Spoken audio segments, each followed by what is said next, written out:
I realised that the people that I loved working with were the driven people. Yeah. They were the ones who were hungry, dealing with driven mofos. You're not dealing with the person who doesn't want to come to the gym. Yeah. You're dealing with the person who fucking overtrains. Now, some people resonate. Like, some people are going to listen to this and be like, amen, I got to do something. There are going to be a whole bunch of other people that go, fuck that guy. That's fine. You don't have to like me. What's up, guys, and welcome back to another episode of the Make Men Great Again podcast. I've got a very special guest with me here today who's flown in from Adelaide, Mr. Michael Mojo. Michael, introduce yourself. I'm Michael Mojo. That's the intro. How's that? Awesome. So obviously you've done a few podcasts before in your time, but I would really like to kind of see if we can offer some different perspectives today. Obviously the podcast is called the Make Men Great Again podcast. We're going to dive into stuff on entrepreneurship, on mindset. For the listeners that haven't seen you online yet, like, tell us a little bit about what you're doing right now, and then we can go kind of into the backstory and all the other stuff. But just to give some context to the conversation today, what do you do? Okay. To keep it simple, I just help people perform better in life and in business. Yeah. So that's my core driver. I love helping people perform better. I tell people all the time, like, you want to come to a personal development event and like sit around and chill and feel good about life and shit. I'm not your dude. Don't come to me. Don't come to me. I like the people that work hard, that want to put in the effort. Yeah. We work with a lot of trade-based businesses who come and do some of our business programs. Yeah. We get a lot of women as well, but they're all driven people. Like, they're the types of people. Are they driven mofos? They're driven mofos. Well, that's the community name, right? What I found is that there's like the majority of stuff that's out there in the world, especially around psychology and human behavior. A lot of it is around how do we get people that have hit rock bottom or feel like shit or depressed all the time or anxious and all of these types of things. How do we help them? What I realize is that there were people like me out there who work so hard and put in so much effort, and then eventually someone like me would burn out. Then I would beat the living shit out of myself because I'm sitting there going, you fucking loser. Like, you are, you want these big goals, but this one day out of like 3 months, now you're knackered and you're sitting on the couch and your brain's just sitting there going, you fucking piece of shit. Yes. What is wrong with you? And so I realized that I wasn't alone. There's this whole group of people out there that are extremely driven, that are highly motivated, that have big goals, big dreams, and they're hungry. They want to go after them. But when I started studying a lot of the human behavior, the psychology, you can dive into NLP, the neuroscience, and so on. There wasn't a lot of stuff out there that really spoke about those patterns of behavior.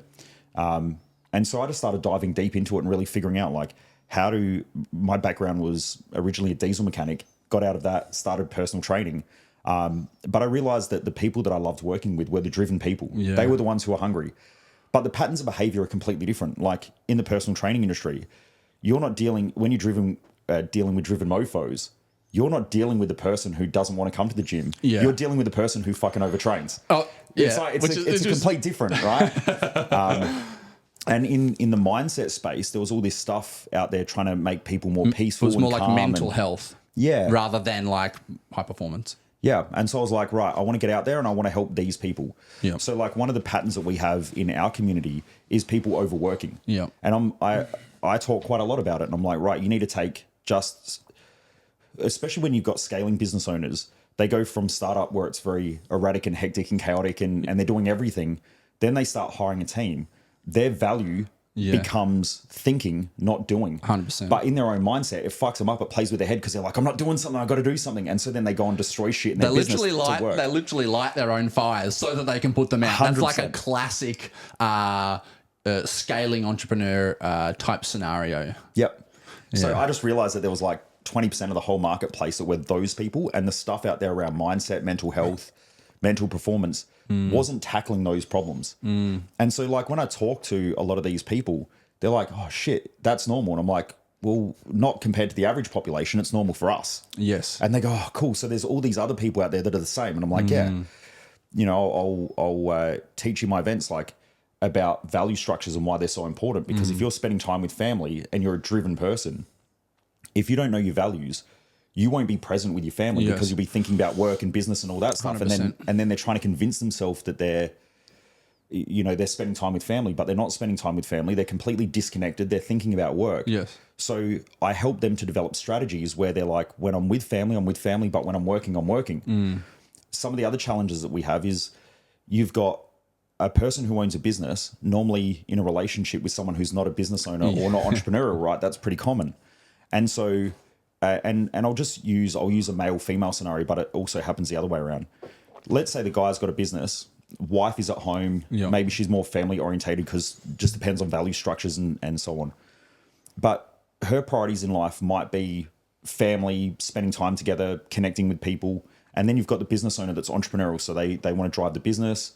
They're providing for the family. So they're financially providing for the family, but not providing so much Emotional in the relationship. And support and things like that, and presence in terms, not just time, but when they're actually in that space with them, actually putting the father hat on or the husband hat on, not the entrepreneur hat, kind of pretending to be the father or the husband in that kind of spot. Yeah. So what I do there is I'll bring in the partners as well. So once a year in our business mastermind, I get the partners all in, and then I explain to them how hard business is. 56% of businesses fail in 4 years.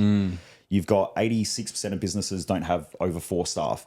Then you've got 92% or around about that in Australia that don't make over $2 million in revenue a year. Now, the majority of the people who come and do our events are already over that zone. Yes. So I'm like, look at your partner next to you.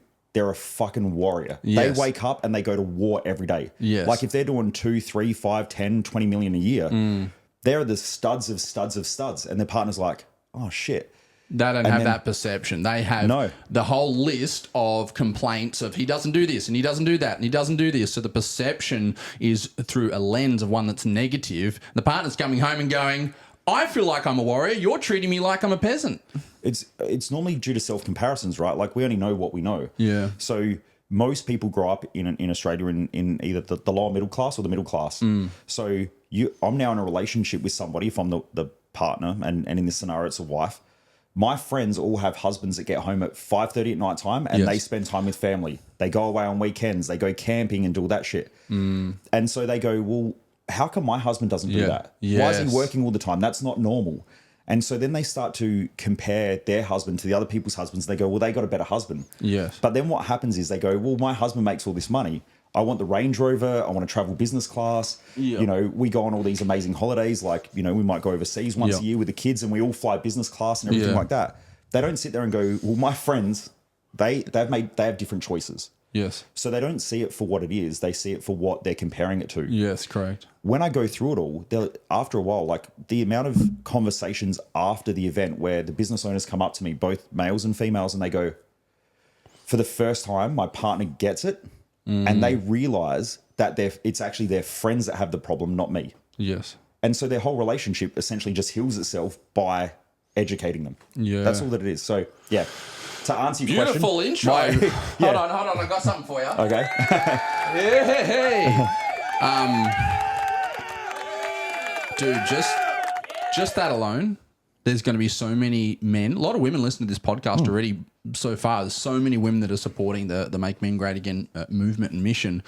And they're going to hear that. And that's really going to lift the veil up for them. It sounds like I'm sure it does for all of the wives or partners of these other people that are coming to your events and doing your programs, right? And it's just amazing to see how that in life people have those perceptions or programs that are just like the normalcy. Everyone else is comparing what everyone else is doing, but they're not really taking the time to really see the truth. So obviously for me, I've done obviously lots of mindset work, but also lots of that's healing in itself, mindset work, but other forms of kind of healing. For the listeners who are exploring other guests that have come on, they've talked about whether it's breath work or whether it's these other modalities, right? Where do you would you, like you're saying, performance, do you use different modalities, or is it mostly mindset? Really, you find the most powerful thing is really just being able to show people what the truth is through through however you communicate, through really high quality communication. Like, where do you fit into that healing space or high performance space, if you can understand what I'm saying? Because there's a lot of different people doing a lot of different modalities. Where do you fit yourself, and what do you think are the most powerful tools that people can use if they're going through these types of situations as a man? I'm always looking for the most powerful tools, hence why, I've spent well over $1 million on study.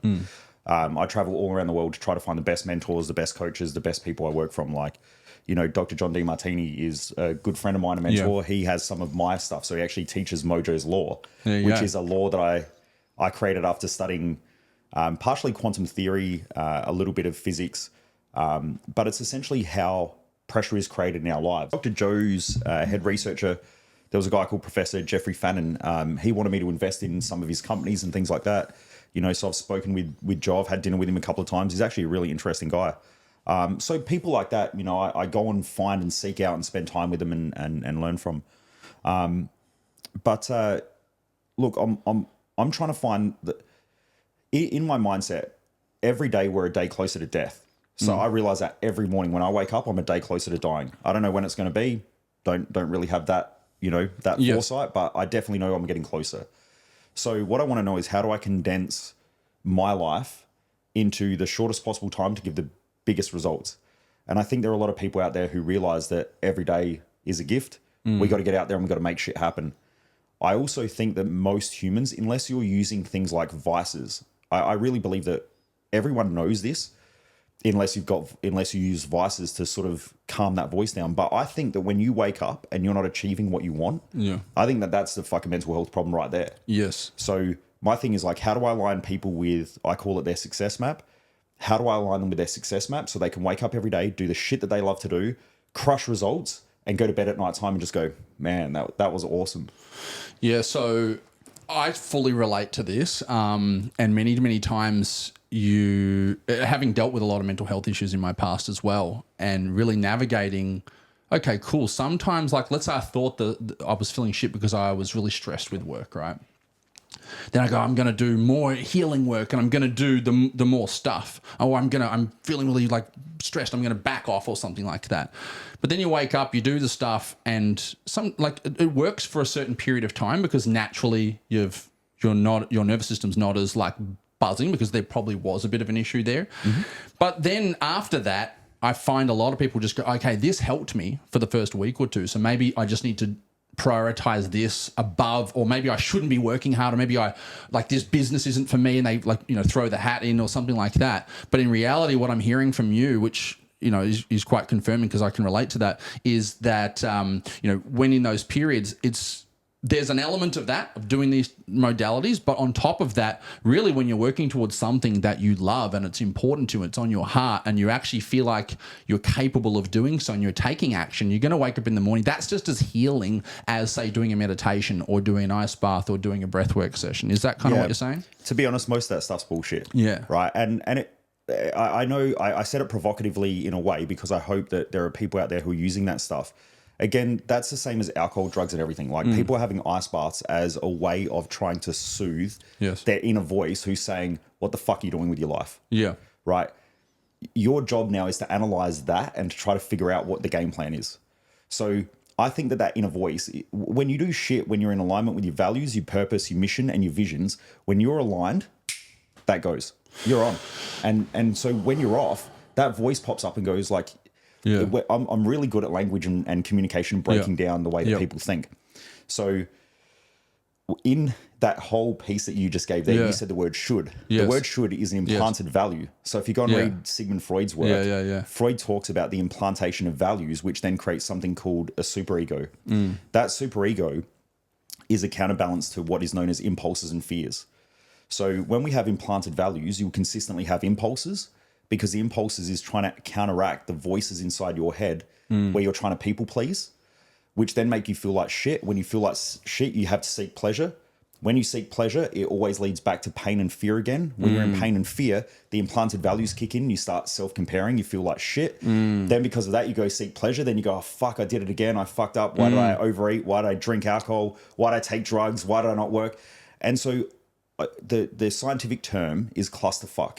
That's what happens inside your brain, right? You end up with this clusterfuck inside your brain, and you're just like, I should be doing this, I should be doing that, but what about this? And I've got to, but now I feel stressed, so I need to do an ice bath. And I think, I think a lot of people, including myself in the past, can really swap one vice, say alcohol, as a crutch for self-soothing, to other crutches like doing 2-hour meditations and 4-hour morning rituals, right? Just put my hand up. I've been there as well. Being that guy, right? And so we were chatting in the car, and yesterday is like, the best place to coach from is a place of experience and wisdom, not just a place of like, and it's not to say that, I spent a couple $100,000 on education as well. And it's just like, that's vital, but also the wisdom really gives the context to really feel through things. Yep. So I completely relate to that. I also don't want to discredit the benefits of doing those things for me, or actually I'm curious from your perspective. What I've seen is that when people are like, you've done all of this study, right? So it's very clear in your mind. I'm curious, when you're working with clients, do you like when clients are stressed, you don't recommend any meditation or any of these types of modalities, or do you say, hey, look, here's my perception on it. Don't use those as advice. Be mindful, because what I found is with working myself and with clients that when they're stressed, sometimes I can't even have a conversation with them. They're that cooked in the head. Yeah. So like, I avoid those people. Okay, gotcha. That's where you're saying I only work with a Jew from Mofos. So if we're speaking specifically, and for the listeners who are like listeners going, but this ice bath helps me and the meditation saved my life. You're saying more specifically to driven people, you don't find that when someone's really, really burnt out, can they even track what you're saying when you're sharing really high level communication? Yeah. Or would you say, hey, look, you're completely fucked right now. Come back to me in a month once you've had a... No. I think I have the skill set. I mean, look, I've had people reach out to me and say, my friend's about to top himself. Yeah. And this happened. Jess, my wife's out there. We were sitting having dinner one night, and it was about 8:30. Or it was about 8:30 at night time. We're just eating dinner and we're just chilling out. And one of our clients rings up and he said, my mate's a business owner, doing really, really well. Just found out that his wife's essentially left. Found out she's been seeing someone else. And he's done, like he's going to top himself. What do I do? And I said, well, fucking call someone else, like call the helplines, whatever. Yeah. No, he won't talk to anyone else. He's one of those like really highly like narcissistic, driven, like fucking, I'm not going to talk to anyone. I'll figure it out myself types of guys. Yeah. And he said, you're the only guy that'll get through to him. And I said, right. Just want to take a quick moment to break out of the podcast episode right now and just let you know that if you can subscribe to this channel, it will go a long way. We have a clear mission and movement to make men great again.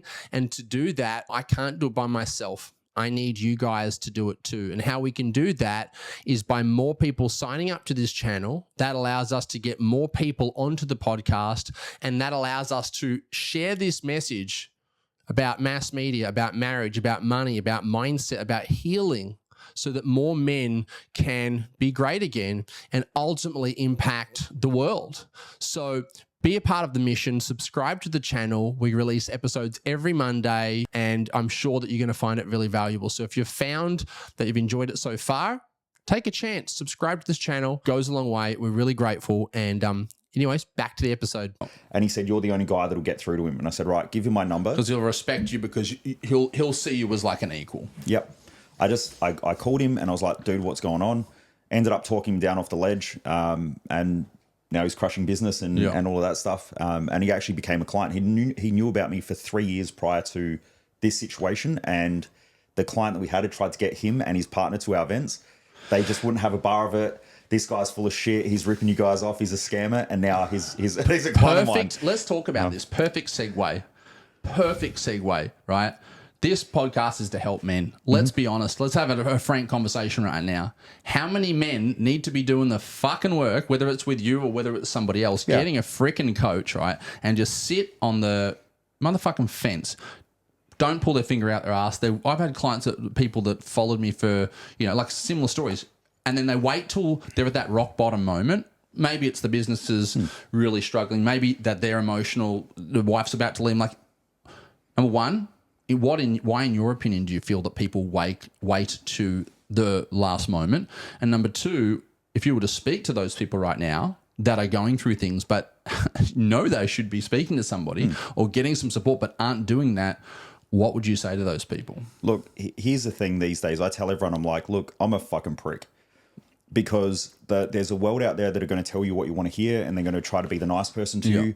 I'm here to tell you that if you want to win in life, you then have to create a winner's mentality. If you want to be a fucking loser, keep being a loser. Keep comparing yourself to all the other fucking losers and keep acting like them.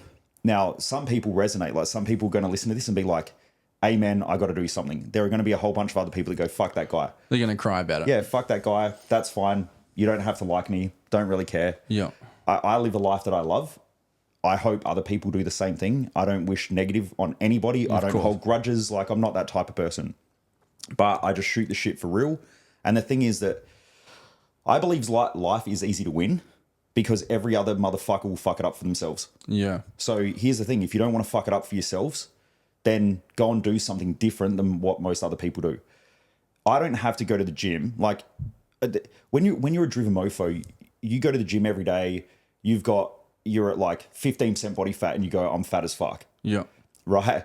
Then there's a fat as fuck person that's there and they're like, oh man, I don't know about going to the gym.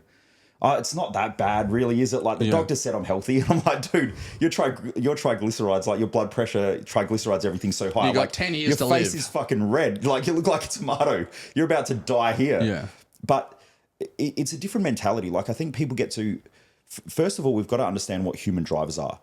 In psychology, they talk about the pleasure pain model. Yep. Most people aren't going to change because they're not in enough pain. Now, if you take away the pain, they will cruise for a while and then they'll end up back in pain. So you give people money who struggle financially, they go and blow it, they end up back in pain. It alleviates the symptom for a short period of time, they end up back in the same position. You take someone who has shit health, you improve their health by giving them some medication and whatever, take it away, bang, they're back in the same position like, pretty quickly. For most people, shit goes downhill. Life gets worse as they get older. For the driven person, life gets better as it gets older. I'm 40 now. I'm fitter than what I've ever been. I was told that I went to the doctors because I was like, had sleeping problems and I was like, I was fucked. I was tired all the time when I was like 21, 22. Doctor said, you've got chronic fatigue.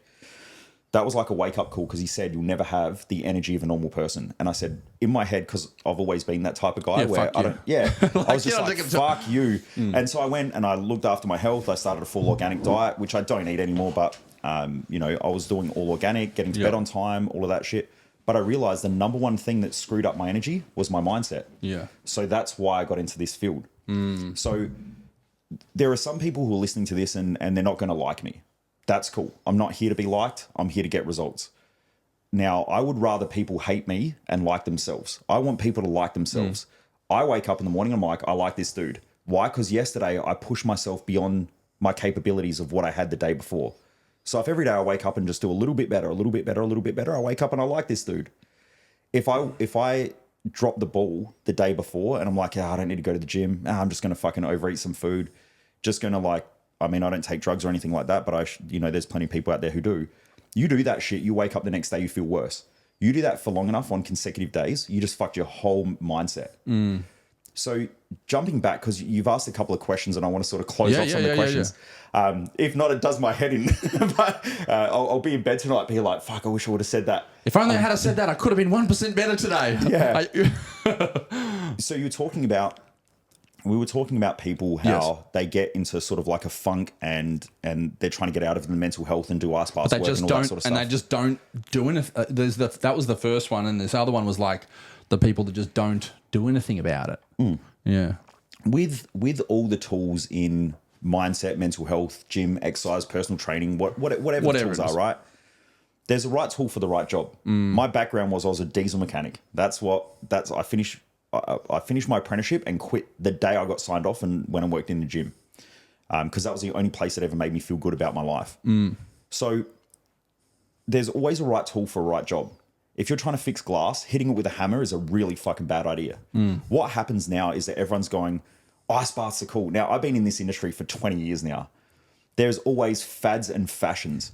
Though there's nothing wrong with the tools, it's just how you use the tools. Yes. Ice baths are great. They're great. Like, I love ice baths, But do I have to have one every day in order to start my day? And the answer is no. Yeah, that's when it's a crutch.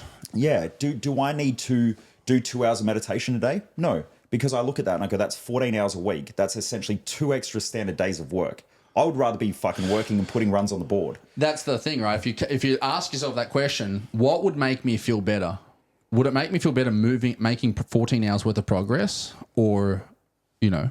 And I guess it goes back to the values too, because, and this is a really important one, do you value success? Do you value growth? Do you value being 1% better each day? Or do you value peace? Because typically growing a business, you can think you're fucking amazing, but that doesn't necessarily mean you're going to feel peace all day as a driven Mofo who's trying to crush business. As you were saying at the start of the podcast, that's a big thing, realizing some days you're going to feel pressure, some days you're going to feel stress, and not making that wrong. Like, it's okay to feel those things. Do you subscribe to that belief system? Or do you see it slightly differently? I see it different. So before I spoke about the main drivers in psychology of pleasure and pain, if you go and study the great books, like if you go study the greatest philosophers, there's a third thing, and it's called inspiration. When you're inspired, pleasure and pain are the same thing. So going to the gym for the gym junkie, they get both pleasure and pain from the gym. Yeah. So the business owner, pleasure and pain are the same thing. To me, growth is pleasure and pain. Yes. Our society, because of how the brain's wired, so if you go study a little bit in neuroscience or anything like that, when you're a child and you grow up, the first number one response is survival. Then you take in Maslow's hierarchy, and down the bottom of Maslow's hierarchy, they talk about the survival needs. Yes. So when you're in survival, everything is based on fear and pleasure. Fear and pleasure. So you're like, I'm sick of struggling financially, therefore I want to be financially free. I don't even think about financial freedom. And I work with rich listers, people who have $100 million plus companies. I'm their private coach for some of those people. Now, they never talk about pleasure and pain. They don't wake up and go, oh, this thing's happening. And so, I'm trying to like chill out on the weekends and shit like that. Yeah. They're like, pleasure and pain are the same thing. We're after growth. So they're inspired. Inspiration is the balance of pleasure and pain. You've got a young daughter, right? If you look at what love is a balance between both pleasure and pain. I'll agree to that, or the sleepless nights, or the crying, or things like that. Your daughter, I assume, to any parent who loves their child, their children are their greatest asset or their dream, but also their nightmare at the same time. Yeah. It's a synchronicity or a balance of both of those things. It's a duality. Yeah. So everything in life has that duality. Now, when you're a child, the first part of the brain that really starts to come online, like when you look at your daughter, she'll be driven by pain and pleasure. So if it feels good, she does it. If it's negative or painful or she has a fear response, she'll avoid it. When we walked in the house, because I watch human behavior, I'm observing people all the time. When we walked in, the first thing that your daughter did was she sort of sat there and she danced a little bit. But when she came out and got close, she got shy. She stood behind your wife. Yes. And she does that because that's a protection mechanism for her because of fear. Yeah. So if you have a look at how most people respond in life, they're still trapped in a childlike mindset of pleasure and pain, fear. I'm going to avoid that thing, or I'm going to move towards an impulse. So if it feels good, I do more of it. If it doesn't feel good, I avoid it. If you go beyond that and you create a really clear success map for your life, and you understand your values, you understand your core drivers as a person, you're like, every day for me is both pleasure and painful. But it's like, so, if I'm looking at nutrition, I can just eat whatever I want, whenever I want. I have enough money now. I can go out and eat the best food and all that sort of stuff. But then the question is, does that pleasure create pain? And the answer is yes. If I'm in pain though, which is like, fuck, I got to monitor my calories and I'm just going to get the salad. At first, it's a little bit painful, but the pleasure's there. The question is, what am I trying to achieve? What's my objective? Yeah. If I focus on my objective is to stay fit and healthy, to not feel fat and shit like I did through COVID. I just started eating and, I was eating at my desk all the time and I put on weight. I felt like shit about myself. Yeah. So if you focus on your objectives and you're clear of what you're trying to achieve, you'll take on both pleasure and pain. But most people aren't driven by objectives because they don't know what they want in life. They don't have a clear success map. If they're a business owner, they don't have clear strategy. They don't understand why they're doing it. They don't have a proper culture. All of those things lead to people being driven by their emotions, and so they become impulsive and fear-driven. Yeah. That's really what it comes down to. So I try to get people out of that stuff. Then when it comes to modalities, the question is, does meditation help us? Sometimes. If you need to use it all the time, it's a bad idea. I have people who say, yeah, but they've used it for millions of years. Go think about Buddhism. Is Buddhism growing globally, or has it decreased over the last 2,000 years? There's already your answer. Anything in nature that doesn't grow dies. So if Buddhism isn't growing, it's dying. Why is it dying? Because if you sit around in a fucking mountain all day and you do jack shit, the rest of the world goes by.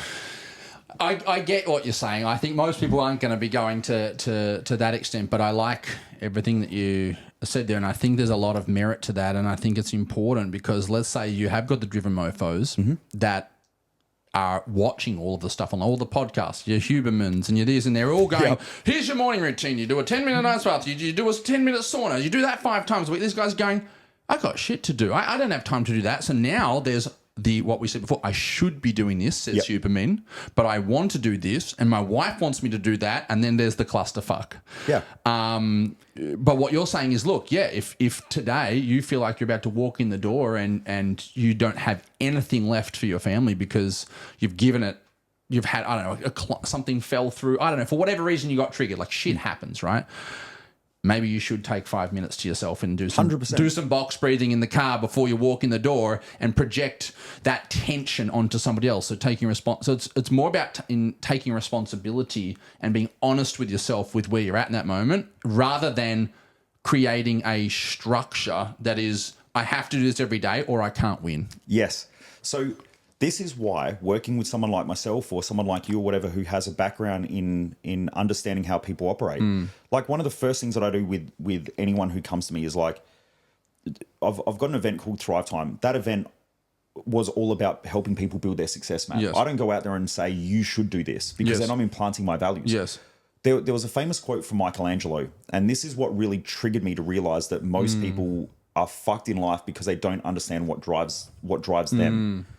When you look at everybody else, like right now we're in the information age, it's great. There's so much information out there. It's amazing. And I love the fact that we're in the information age. But you can't have a positive without a negative, right? It's the yin-yang philosophy. So there is a negative to that. And the downside is people are taking on too much information. It's confusing to them and they lose themselves in that process because they're like, I got to do all this shit. What I do is going back to the quote of Michelangelo. Apparently when he created this sculpture of David, he was asked the question, how do you create such amazing sculptures? And he said, it's easy. All I do is I chip away the rock that's not David. That was the game changer for me, because I don't tell people how to be successful. I literally just got goosebumps then. Thank you. Because it's less about like creating and more about like letting go. Is that what you're kind of saying? What I'm saying is that you need to figure out who you are. That's step one. The problem is people aren't figuring out who they are. They're trying to figure out what works for everybody else and then trying to do that. Just copying. It becomes more confusing.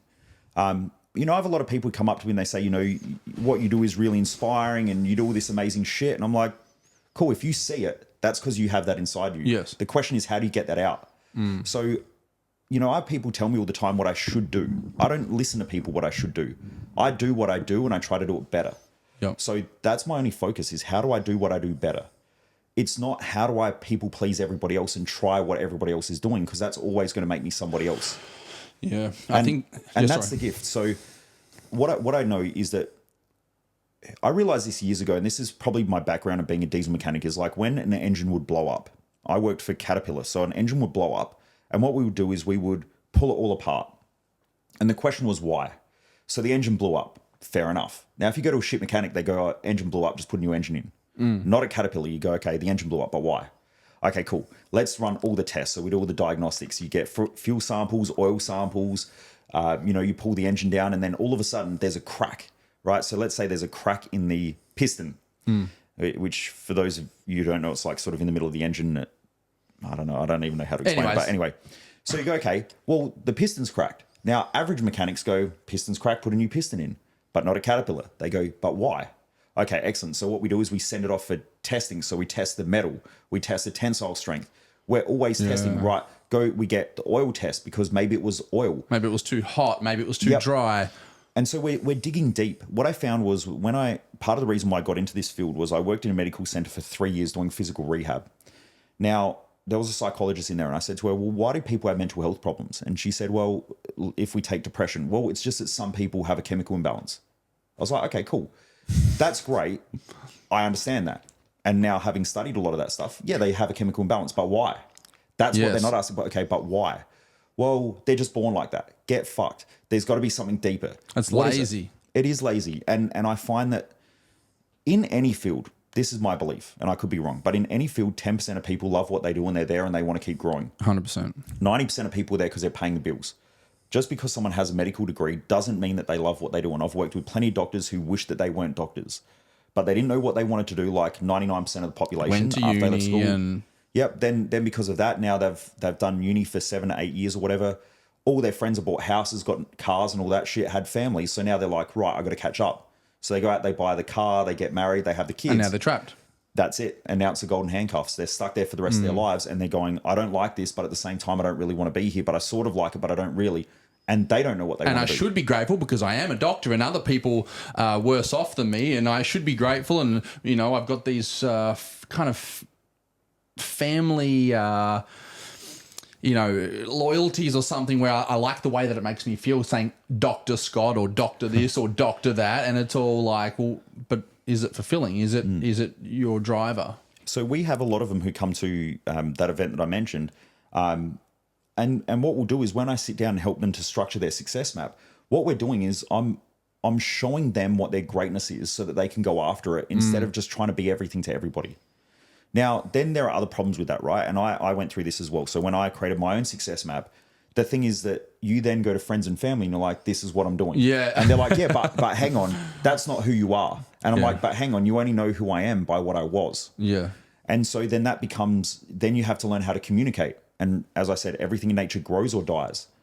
Everything in the universe expands or contracts. If you look at what creates expansion, it's pressure. Pressure makes things expand.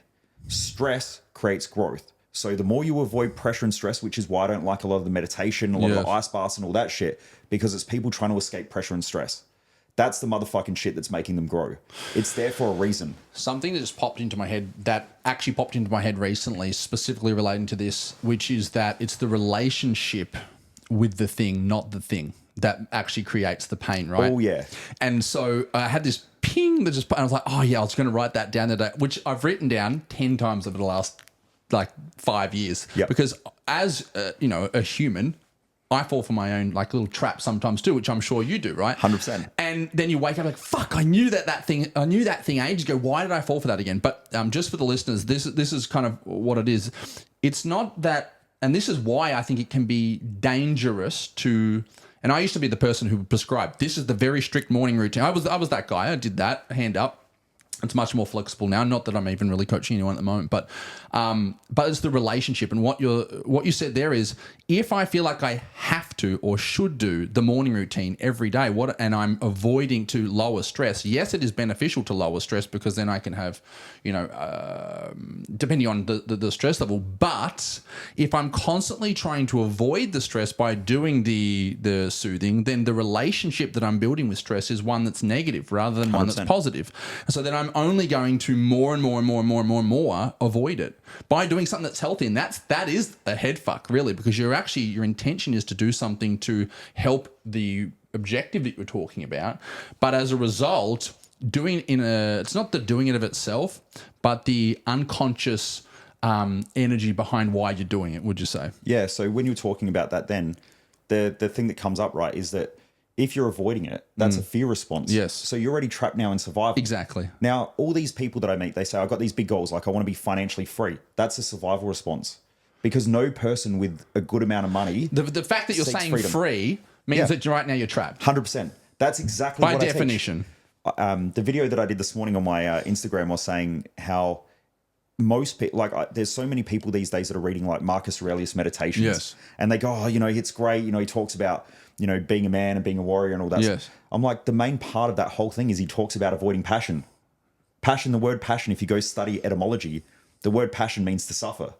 So the reason why we don't follow our passions is because you do things that you're passionate about when you're excited or elated. That's a pleasure response.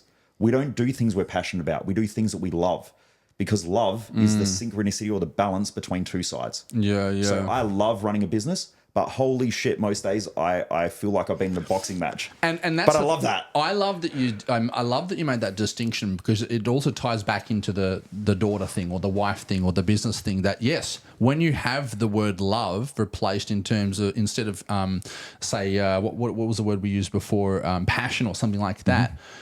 Passion maybe doesn't hold space for pain. Whereas love does. Love, you say if you love something, if people love their footy team and they're constantly losing, they can still love it. Love has space for pain. Whereas passion, well, you think it's supposed to feel good. I'm supposed to be passionate about something. I would imagine for most people, the word passion has pleasure. It's all about pleasure, whereas love definitely has a lot of pain linked to it, whether it is that child crying at 2 a.m. for 3 hours, like I got back with the jet-lagged family the other night. But I wake up in the morning and because I love her, I'm like, I can't stay angry. You know what I mean? Yeah. That's exactly what it is. And so I make a lot of these distinctions. Jess, could I grab another water, please? I make a lot of these distinctions. Thank you. I make a lot of these distinctions, and this is the reason why I've gone and studied the greatest philosophers.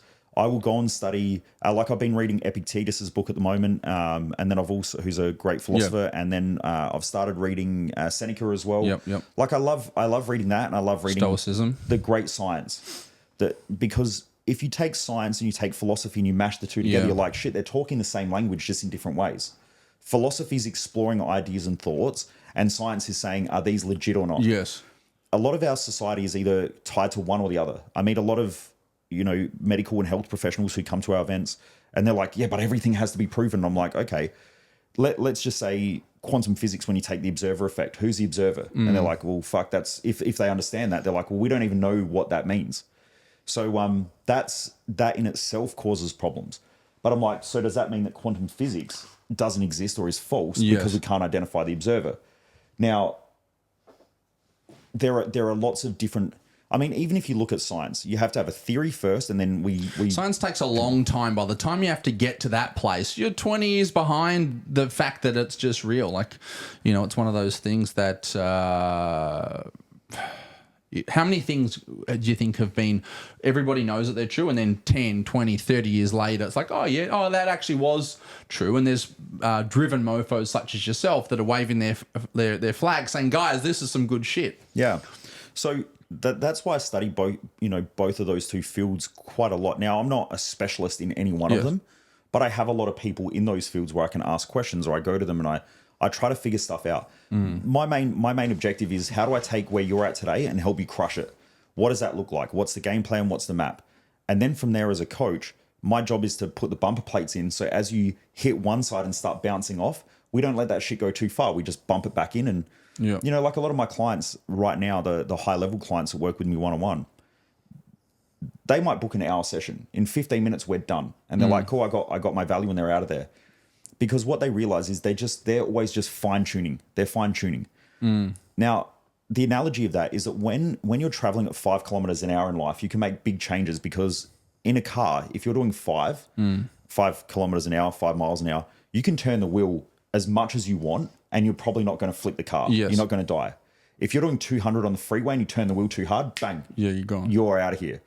So when you're traveling at high speeds in life and you're pushing it, your job is just to make micro adjustments. Just like you do in the car down the freeway, you're always just turning the wheel just back and forward just a little bit, and the car heads in a straight line. That's why you have coaches at a high level. At a low level, it's, okay, I need someone who's going to change my whole philosophy, my way of thinking. Yeah. So there's just different reasons why you need that. Now, coming back to what we're talking about before with the ice baths and everything like that, you have to identify, why am I doing this? Does an ice bath work? Like, if you're a professional athlete and you're having ice baths because of inflammation and so on, there is a purpose for it. But at the same time, it's removing inflammation. Inflammation is a healing process. So can you have too many ice baths if you're a professional athlete and restrict your healing response? Yes. Can you not have enough ice baths and have a lot of inflammation in your body? Yes. So you have to start to figure out what works for you. Discernment. Yeah, and that's what we're doing, is like, through personal development and personal growth, we're figuring out where are we starting from.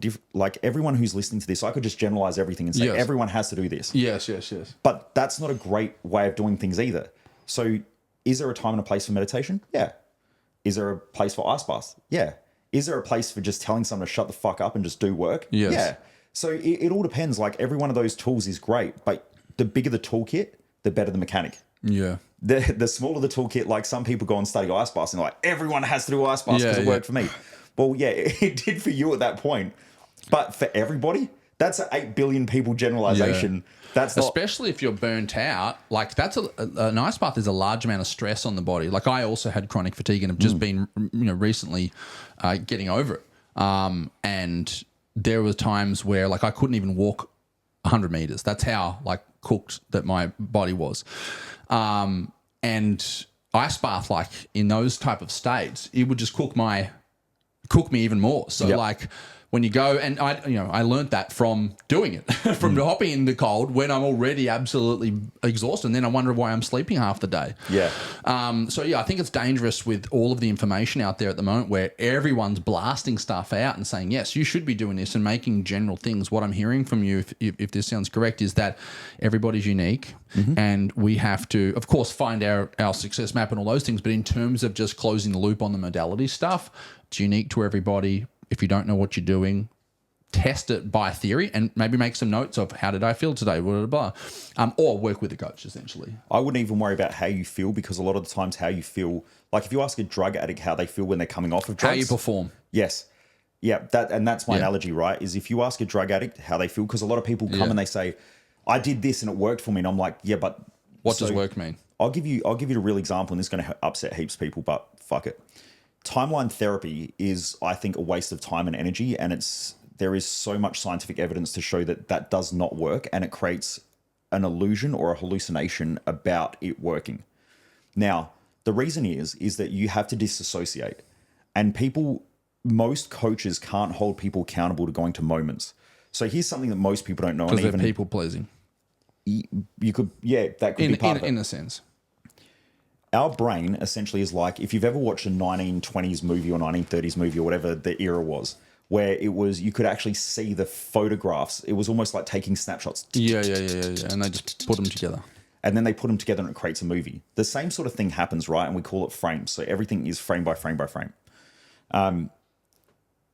Our brain takes snapshots of frames of moments. Now, when you speak to someone, you say, how's your day? They say, oh, it was a shit day. Well, that's snapshots of seconds or even milliseconds of the whole entire day that's just been generalized. They've got 3 memories that stood out the most. Yep. And so then they start describing things, and humans tend to generalize because it's a safety response, it's a survival response. So you go to a therapist and you say to the therapist, I had a shit childhood. Okay. The therapist sits there and goes, okay, tell me about it. Now you talk about it. There's something called Hebb's law, and Hebb's law states that circuits in the brain that fire together, wire together, which then now means it myelinates. So that circuit gets stronger, right, and fires off faster. There is now more scientific evidence that is proving that talk therapy does not work. It reinforces patterns.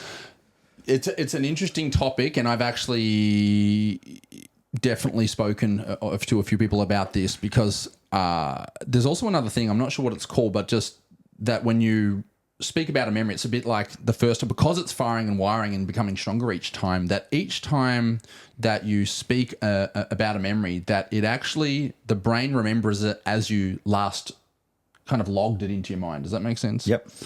Is that what you've heard as well? I haven't seen data of that, but I do understand the process of it. So what the evidence that I've seen, or the scientific literature that's starting to come out around it, is that you talk about the problem to me, you go home, you talk about your partner, your problem, then you talk about the problem, and you keep talking about the problem. And you're visualizing it, and that's triggering all of the emotions, all of the chemicals. Yep. Creating the chemical imbalance. And now we have, if you, in studies in psychology, they say that 50% of all of the stories is made up. Yeah. So we take parts of things that then fit an agenda or something that we perceive as happened. So if I say to you, just tell me 10 things that have happened today that are shit, you can then find 10 things. If I say find 10 things that are beneficial, you'll find those 10 things. So in our brain, there's a mechanism. I'm just trying to remember the name of it. The reticular activating system, where we try to find evidence about stuff that we already believe to be true. So if we believe that we've had childhood trauma, and you mentioned the word trauma before, you mentioned healing. in order to heal, you have to believe there's a trauma. Now, if there's a trauma or damage or something like that, then you want to heal. So these days, healing and trauma is this big fad. Again, it's a fad word, and it's cool. But a lot of people believe that they have trauma.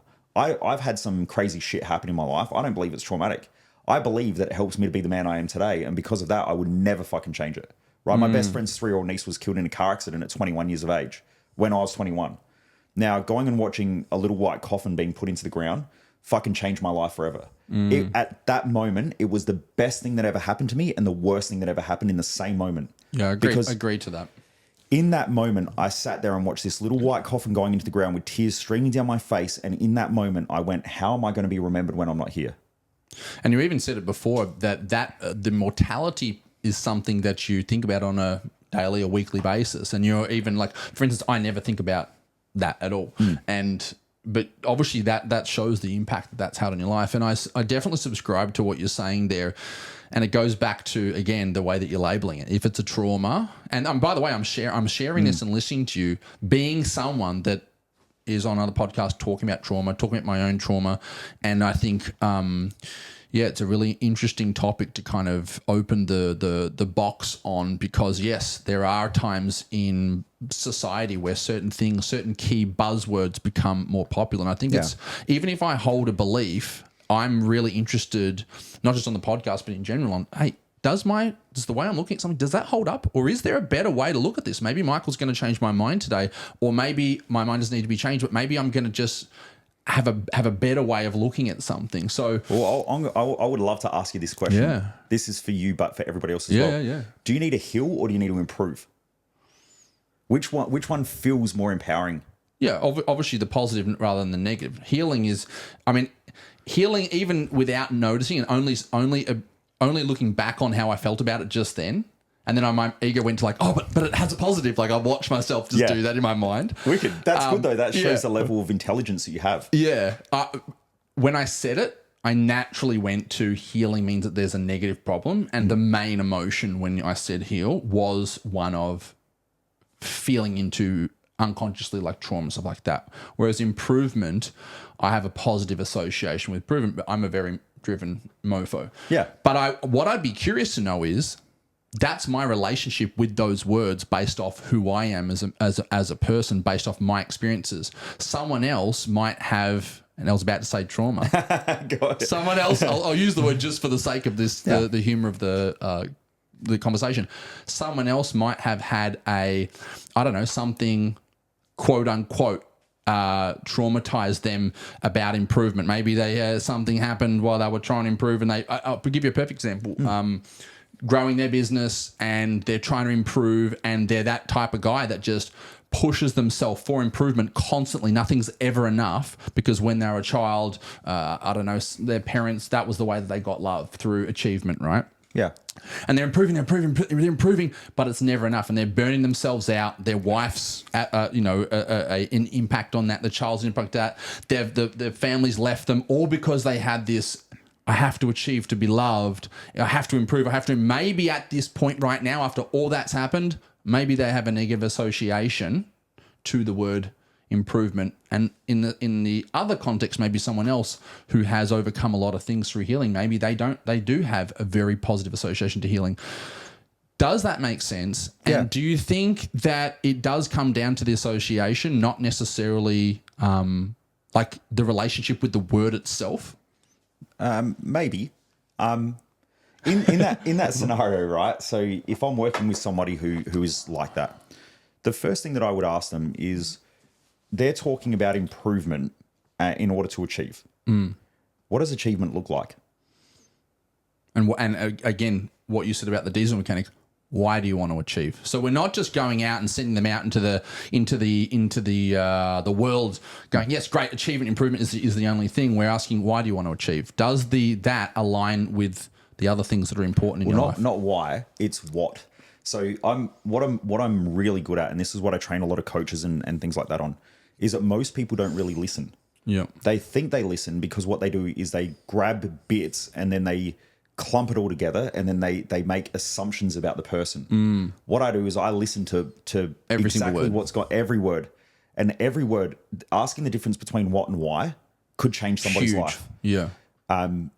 Listening to the words that they say, listening to their value structure. So in that scenario there, the real question is, what does achievement look like? Because if your wife and your kids have left, Yes. Yeah, exactly. That's not exactly a good. yeah. So we haven't. What that person's telling me is they actually haven't defined what achievement looks like. I would assume that person, having worked with tens of thousands of people now, that person has implanted values from their childhood that they've never worked through, and they're trying to impress others, and they're people pleasing. Yes, correct. The problem with that is you can never win, because the more you achieve, the more people implant their values on you, because you're more popular. So now I have And more there's social media status that following. comes with achievement. 100%. So like now I have all these people on social media who say, well, you shouldn't say that. You shouldn't talk like this if you really want to help people. And I'm just like, cool. I could not give two fucks. And that's not because you've healed. It's because you know what your values are, and you have a higher value on helping people than caring what people think. As a simple example. And I just know too much about human behavior. And that is that people who are talking shit in my comments aren't crushing it in life. Because it's always the case. You press into them, and they've got like a dog as their, like a bear. As I had a guy, he had a bear as his profile picture. He was giving me shit, and I'm like, dude, you've got a bear as your profile photo. Like, I think you can just fucking calm down, like right now. Someone said this the other day, right? Because I put up a post, and I said, it's interesting that when you go shopping for things, like I walked in, I had to get something from somewhere, and it was JB Hi-Fi. I walk in there and I said to the guy, look, I just need a charging cable for my phone. Anyway, the guy's like, oh yeah, cool, all right. So we walk down, we go to the aisle, and I was like thinking, this guy's just going to take me there. I get it, I fucking pay for it, I walk out. Done.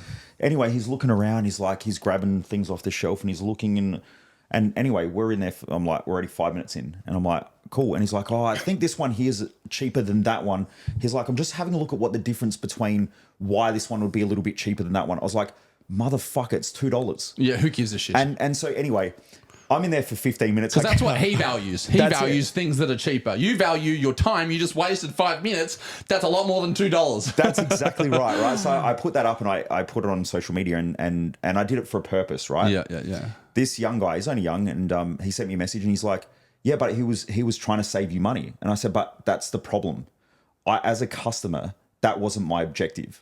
I didn't ask to save my money. Was to save time, but you're projecting your beliefs, his value, onto me.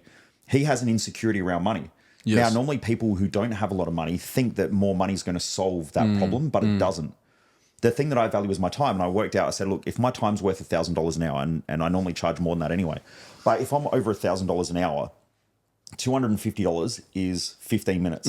If I'm in there for 10 minutes, you can already imagine that we're already like, what, 70, 80 bucks in there for an extra 10 minutes. I saved $2 on a fucking cable. I'm 78 bucks behind.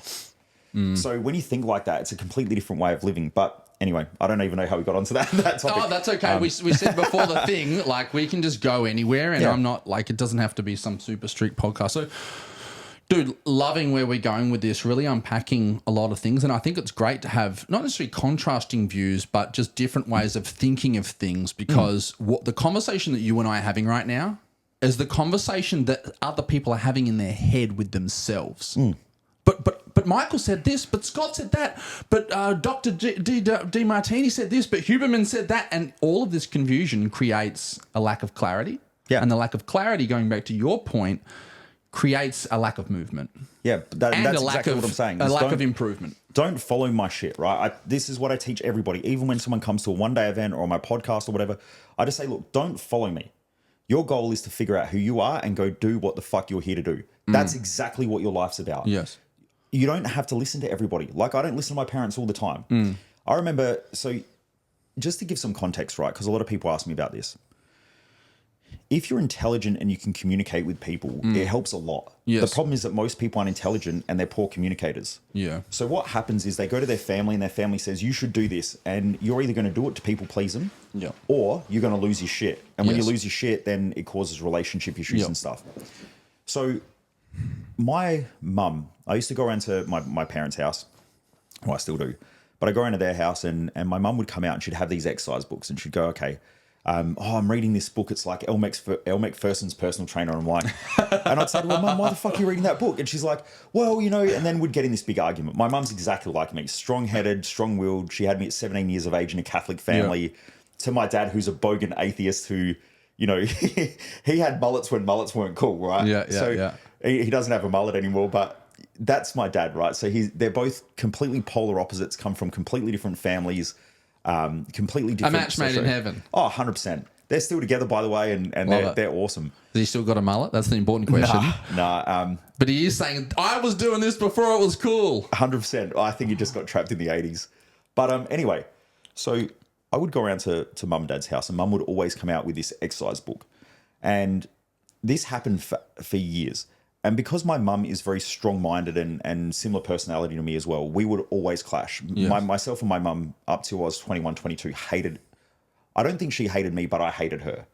And it was just because if she wanted something, she was getting it. Whether she had to manipulate a situation, whether she had to scream, yell, kick a door in, like she didn't give a fuck. And that was my mum, so hyper-aggressive.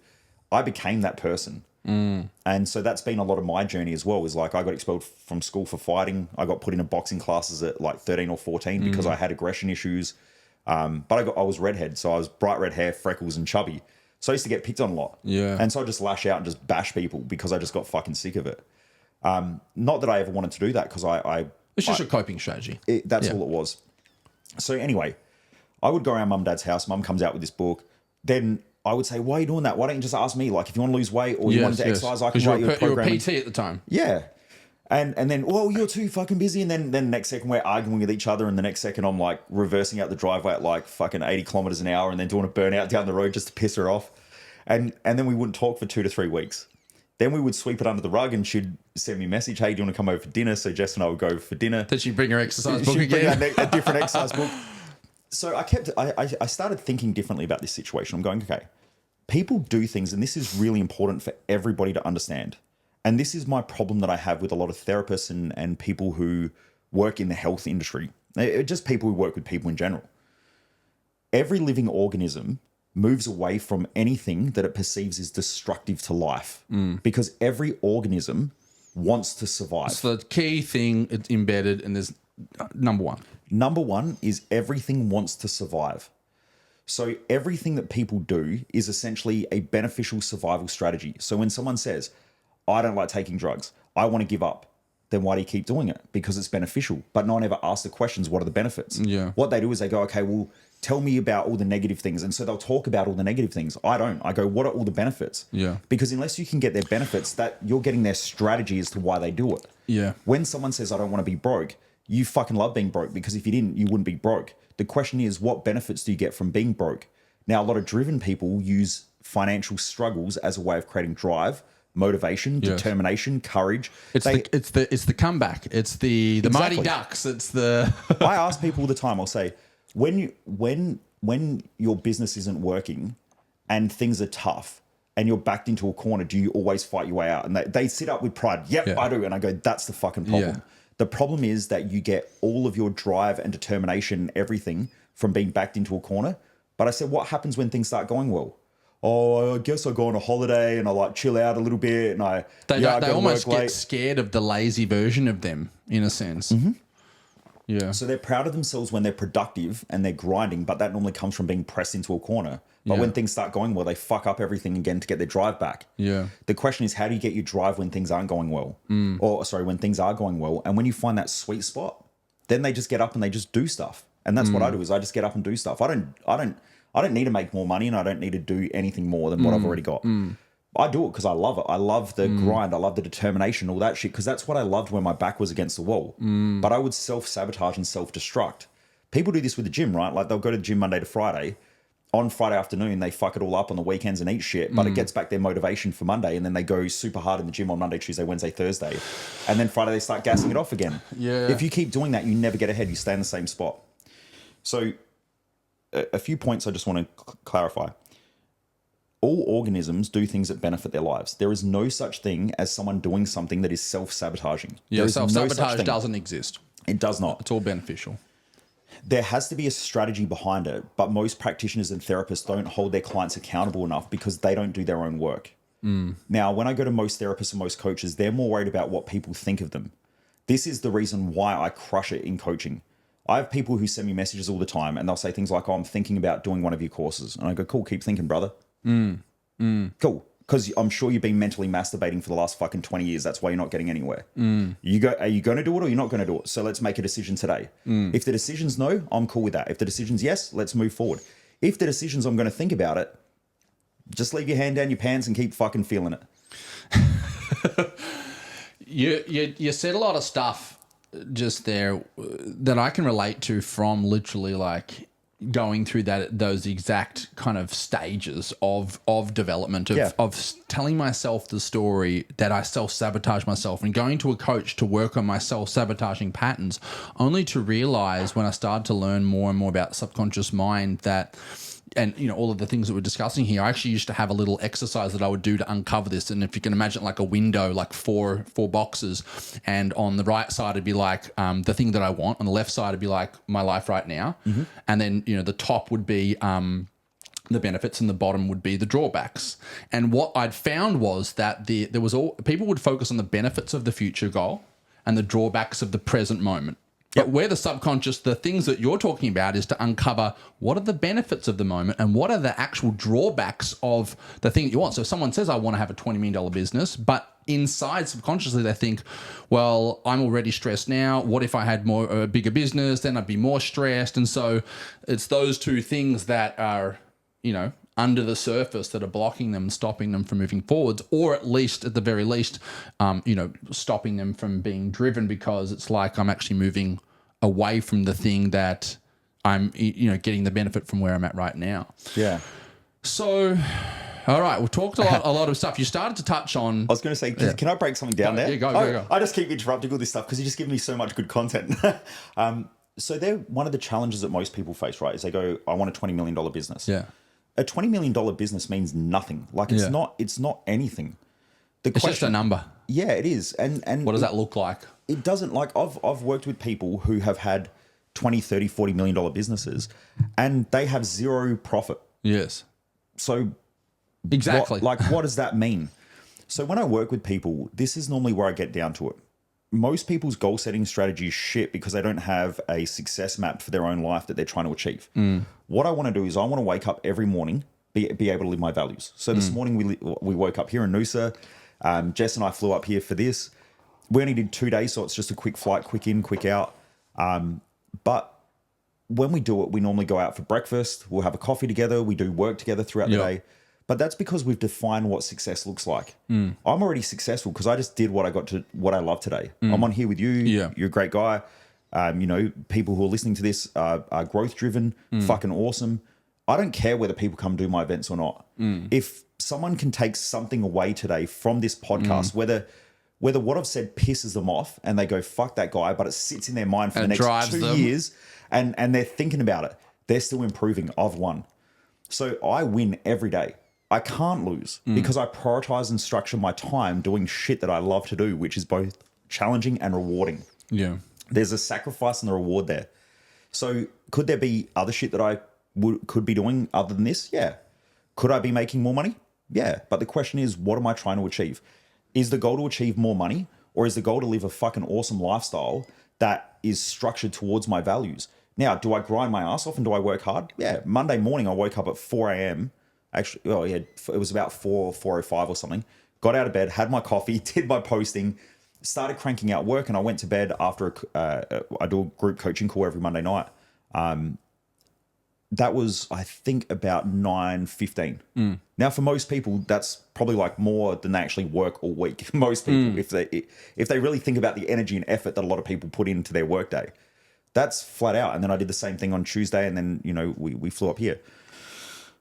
Do I do that because I feel like I have to because I'm trying to make money? Because you're trying to make the quote unquote like objective financial outcome. The answer, and the answer is no.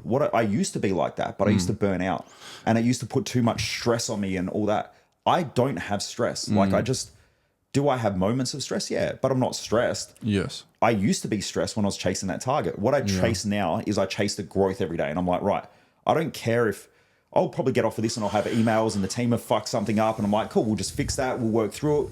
Jess will go out to lunch. If I need to, we'll get on a meeting with the team and we'll work through the problems. Whereas before I'd be like, fuck, come on, man, we got to like grind and push hard and got to punch it out. Because you're very attached, when you're attached to outcome-based goals, especially ones that aren't as value aligned and they're coming from places that are, based off things that aren't as healthy, then naturally it's all stemming from the wrong place and you're moving forwards from the wrong thing. So I guess, like, how did you get here?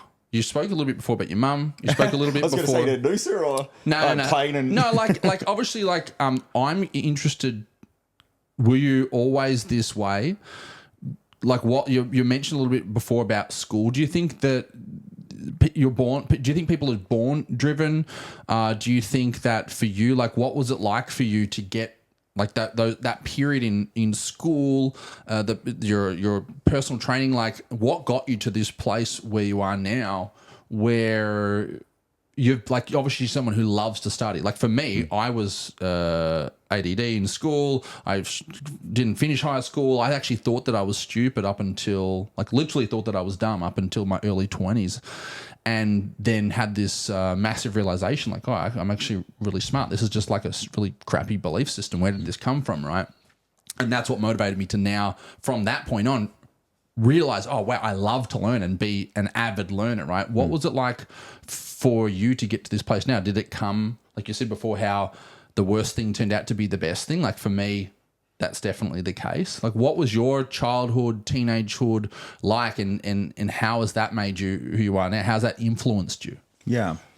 Einstein said adversity makes the man. I keep that quote in my mind every day. Adversity makes the man. So you are either going to have your own internal adversities that are self-created or you're going to have external adversities that you're just a victim of life trying to force you to grow. So throughout my childhood, as I mentioned, mum fell pregnant with me or had me at 17 years of age to my bogan atheist dad that was 19. And growing up, dad always worked 2 jobs because there was no money. My mum's side of the family, when I go back, my grandpa's dad died when he was 13 and his mum never worked. Yep. So he became man of the house and got a job at 13. Yeah. And so I guess, family dynamics is important, which I also love to study. So he goes out and gets a job when he's 13 and he never had siblings or anything like that. He had one close cousin and that was it. So he didn't really have family. When him and my grandmother got married, they wanted to have a big family. And when I say big, they had 4 kids. So mum was one of 4. Now, that because he lived in, I guess you could say, poverty, he was always really tight with money. So I always used to think that my grandparents on mum's side of the family were really poor.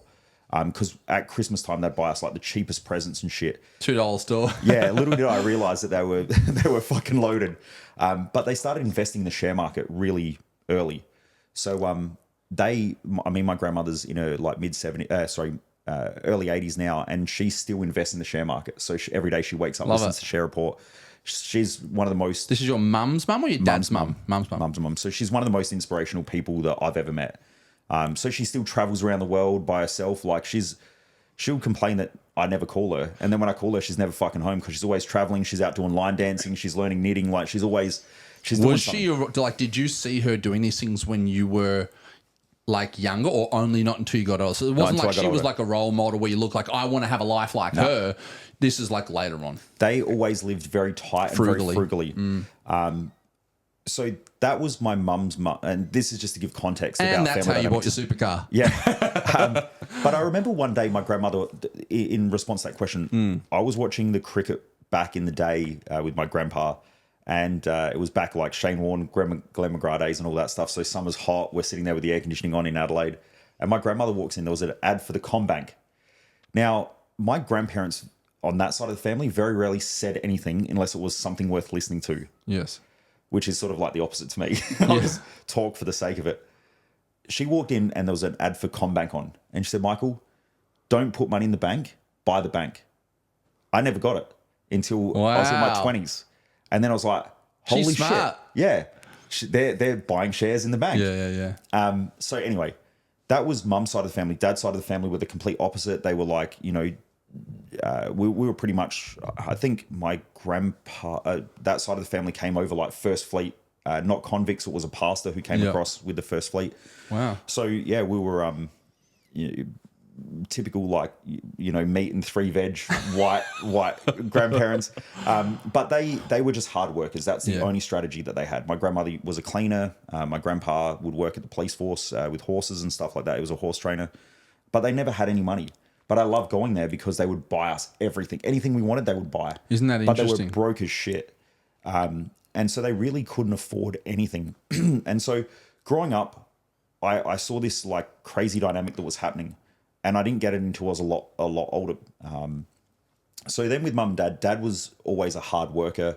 He would work 2 jobs. So he'd work day job and then night job. He dropped out of school when he was younger, so it wasn't a high paying job. Hence why he worked 2 jobs. Mum worked as a shoe clerk. We really never grew up with a lot of money. I remember going to school and playing basketball, and all the kids had Nikes and Reeboks. And I said to mum, I want to go and buy a pair of Reeboks. Well, we can't afford them. So I'd play in these shoes called Aerosport.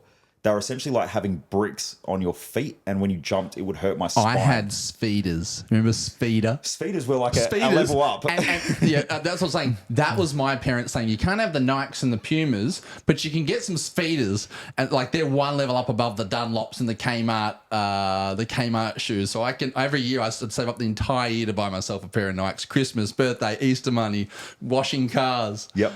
So I got my first job when I was 13, and the reason why I did that was to buy my first pair of Reeboks. Yeah. And the pumps? No, they weren't pumps. They didn't even have pumps, I don't reckon, when I bought my first pair. But I think they've only just released them. I've only just seen a re-release of the similar sort of shoes. But anyway, so I got my first job when I was 13. I just learned how to work. Then my dad, at around about 15 or something like that, I was saving up to buy a car because I've always been interested in cars. He said, look, if you want, you can come to work with me as a cleaner one night. And so I started doing cleaning work at nighttime. But what I would see is dad just grinding his ass off. So you had a male role model that really, whether you looked up to him or not, it showed you what working hard kind of looked like. Yeah.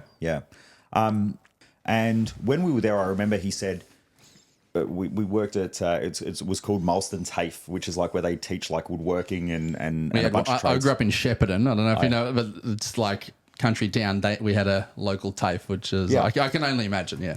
So we would go in there and clean, and there were a couple of other cleaners as well. And dad said, look, here's what we can do is we get paid for 4 hours. If we go flat out, and this is like 2 o'clock in the morning, so we'd clean from like 2 to 4 or 2 to 6. And he said, if we just go flat out, we can then go home 2 hours early and get 2 hours extra sleep. Yeah.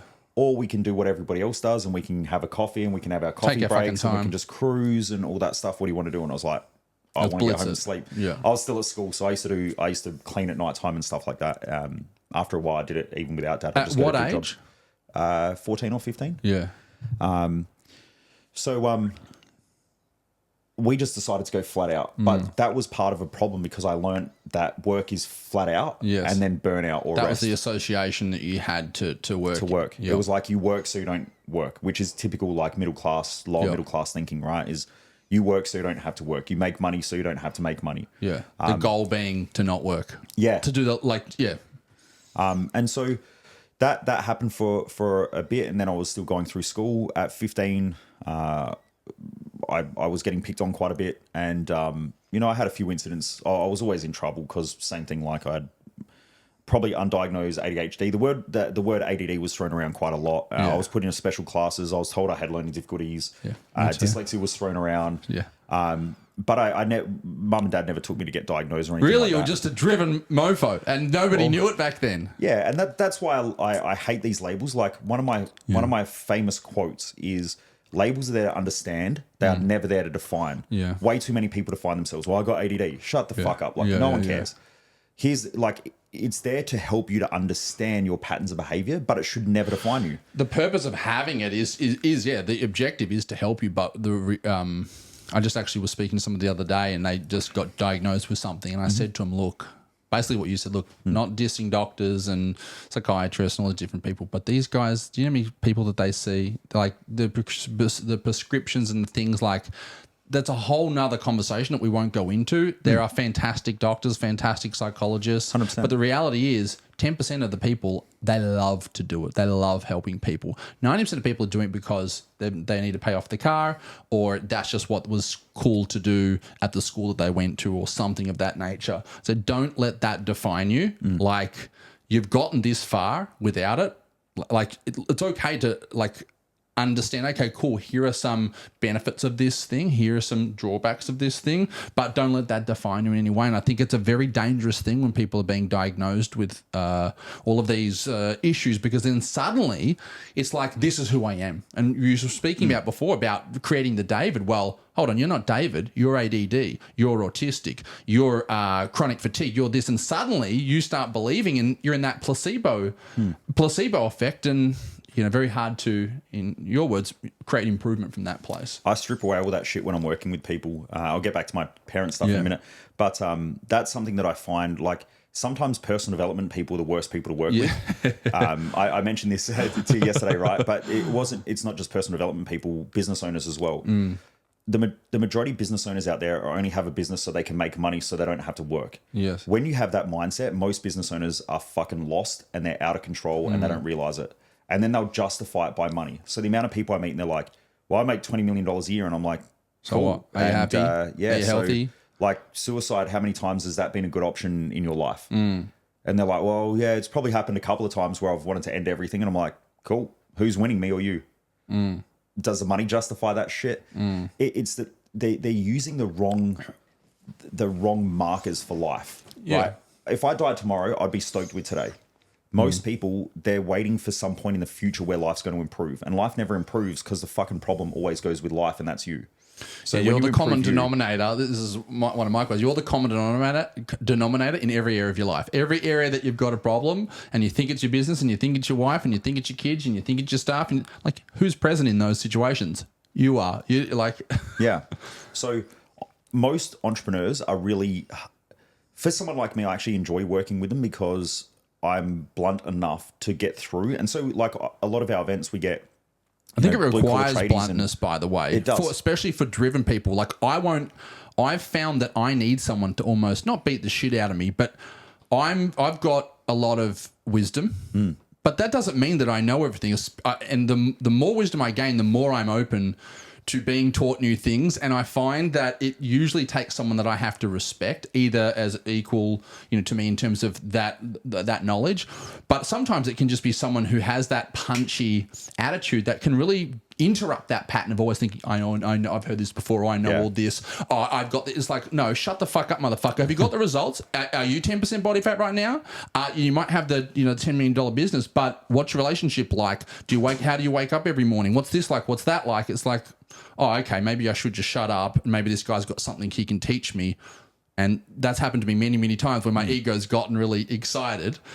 And then I'm like, oh, actually, there's actually, you learn a lot more by shutting your mouth than by speaking. Yes, definitely. So personal development people can also be like that, because, like, we'll get people coming in, they're like, my ex-husband or my ex-wife was a narcissist and they did this and they did that. And I'm like, okay, first of all, I'm the wrong guy to talk to about that shit, because in order to have a relationship with someone who's narcissistic and put up with it for a long time, and by the way, people who use the word narcissist, they're essentially creating a label which is a generalization. I find the word narcissist really fucking odd, because narcissism itself is a trait. Now, all humans have a trait of narcissism. Yes. But when you label someone as a narcissist, we don't walk around and say, you're a happy. Yes. Because you're a happy person. You're a depression. Yeah, we don't do that. We only tend to do it with one or two words, and narcissism is one of those where we label people as narcissists. But what the counterbalancer of that is people who tend to put up with people who have high narcissistic tendencies in a relationship do so because they're an altruist. So they're a people pleaser. People pleasers are normally with people who like to take shit from them. Yes. That's a counterbalancer to tell you that you're out of fucking balance. Agree with that. You got to take some personal responsibility and go, I chose this person and there was a benefit to me choosing this person. It benefited me. Yes, there's drawbacks to the narcissistic tendencies being the key word, not to label it as you were saying. But I chose that person. What responsibility do I have, and how have they been benefiting me? Because a lot of the narcissism initially, the tendencies are to love bomb, right? So why do you need, like, if I'm being attracted to that, is it that I'm not actually loving myself? Is it that I'm not actually getting the things that I'm getting from them? That's why I'm attracted to that. Because otherwise, if you're whole, and someone's bombing you, and like you're not as needy for that stuff. 100%. And therefore, you're not going to, as soon as it starts, you're not going to stick around. Somebody treated me like that, I'll tell them to go and get fucked. But I know at the same time, guess what? Hand up, I've had narcissistic tendencies before, and I've been in a relationship with women that have had that, and I did stick around because I wasn't whole then. I had a lot of challenges back then. But yeah, I think it's funny how everything that we're talking about here keeps coming back to that benefits, those things that are benefiting us, those traumas, or those, to maybe relanguage it, those situations that that may have seemed negative at the time, but actually benefited us in the long run. Always. So with, like, because I'll go back to the family thing. If you look at it, I'll go back to, there was a famous philosopher called Schopenhauer, and he said, we become ourselves to the extent that we make others ourselves, which means that when you own the traits that you both judge and despise, but also love and admire in other people, you become everything. And so you're not triggered by them. We're triggered by parts of ourselves that we choose to hide from. Yes. Now, Carl Jung called that the shadow, and now there's all this shit on shadow work, and fucking that's another cool thing that everyone's doing these days. Not that there's a problem with that. I think that it's fine.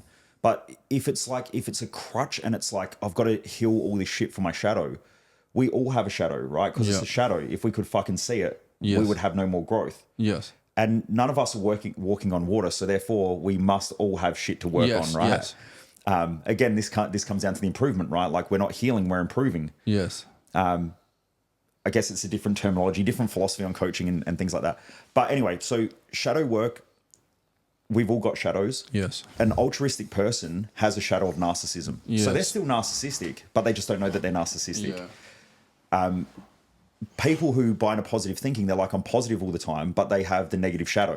They just don't see that they're negative. Yeah, but toxic. I hate using the word toxic, but over positivity. Like it's like I'm completely, everything's got that duality of positive and negative. And I've been everything that I help people with. It's like I've been the opposite, right? And it's like that negativity that you just like, I'm not looking at that until at some point it comes out because you've been avoiding it all. Yeah, you're helping people walk the path that you've already been on the journey of, right? That's what a great coach does.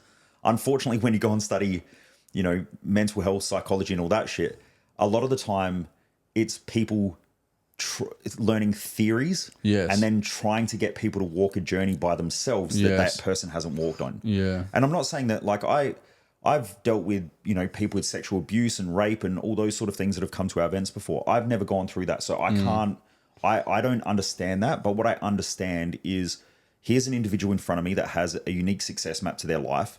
They can keep focusing on that thing, or they can focus on being the best they can be and see the benefits out of that and how they've grown out of it. And then because of that, it sets them free. So I will tend to help them work through that stuff so that then they're like, shit, if that didn't happen, I wouldn't be the person that I am today with all the traits and the skills and the courage and the strength and everything like that. Why can't I win now? Yeah. Like, in order to go through that. You're taking the labels off them and empowering them through their pain becomes their purpose and their power, in a sense. 100%. I can tell, like, anyone who's listening to this right now, the more shit that you've been through, the easier it is for you to win in life. Yeah, I agree because with that. You have everything that it takes in order to achieve great things. Yeah. So now you have a crossroad. Do you keep using that thing to define you and to hold you back because it's easy? To become the victim of the situation?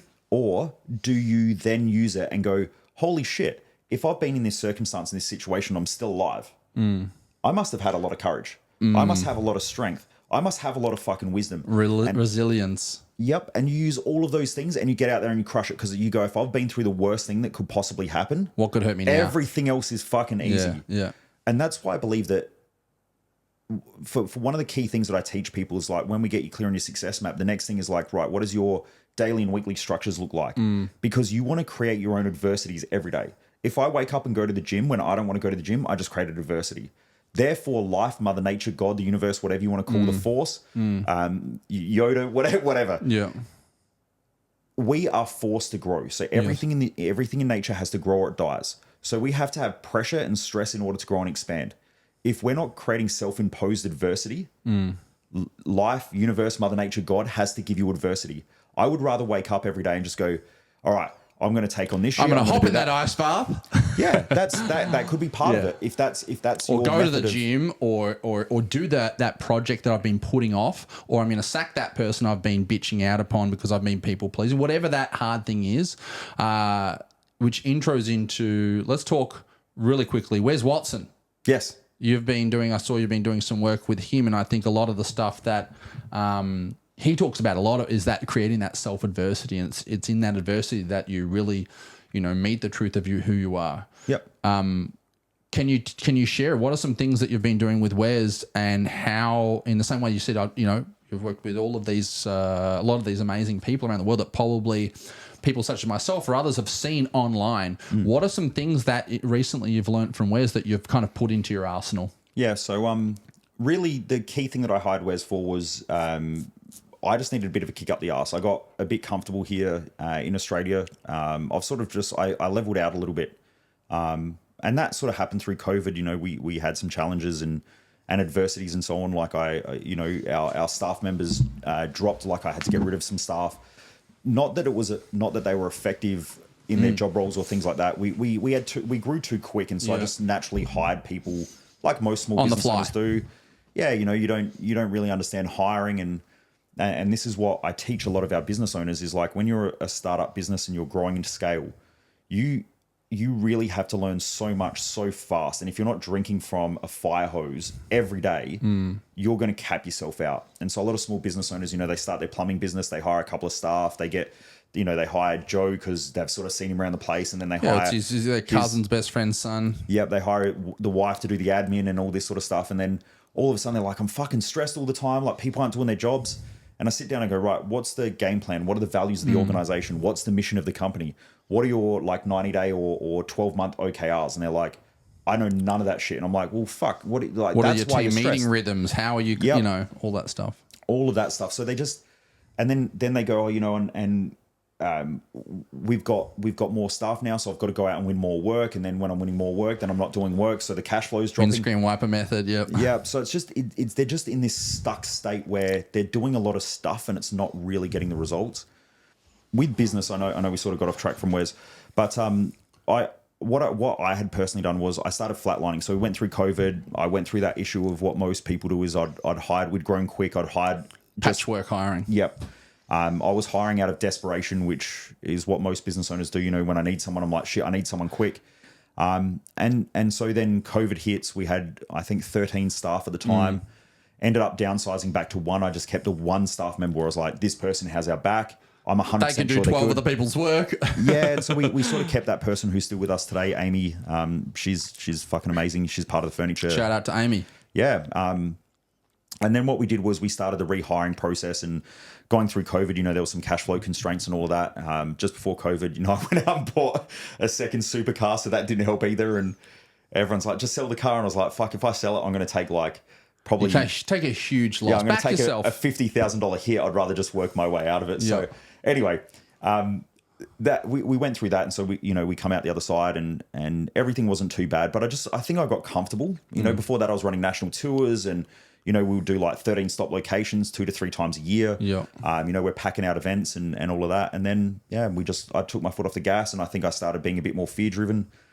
I came out of that. Can I just pause for one second? I'm just really curious because obviously you're the driven mofo, right? Yep. Without trying to label you too much into a box, but what's interesting to me, because of course there's obvious reasons, but I'm curious for your perspective. If you were to psychoanalyze yourself for a second, why do you every day? It never stops. It doesn't. Obviously, there's the surface level thing, right? Okay, COVID happened. I became complacent, and there's that level. If we were to go down another level, diesel mechanic style, right? Why? Why do you feel like with the tools, with the things, what specifically do you think that made the complacency of you to kind of review it back? Maybe it's something that it's a lesson that you've held on to, like, oh, wow, that's what happened. Next time the world gets shut down, hopefully it won't, I'll be more aware. Is there something that you can kind of pinpoint that maybe a story or a belief or a situation that happened to kind of get you to that place where you were less driven or more complacent? I know I never answer direct questions straight, and I always go around about ways, but there's I'm cornering you, Mike. Well, there's something that if you go and study something called a noosphere, it's Vinaski came up with this term called a noosphere, and what he said is that we have these spheres of psychological evolution. Now, at every level, let's say I'm playing in level 10, but there's still infinity levels. Infinity levels, yeah. And every level we go through the same issues and the same challenges. Yes. So at the moment, we're like ripping it hard. We've just had our biggest start to a financial year ever. So we're going through a stage where Tony Robbins talks a lot about this as well, is that everything's seasons. So right now we're in the harvest season. We're just going fucking flat out. Everything seems to be working really, really well. But that stage there was, let's say, my level 9 stage, but that was level 9 winter.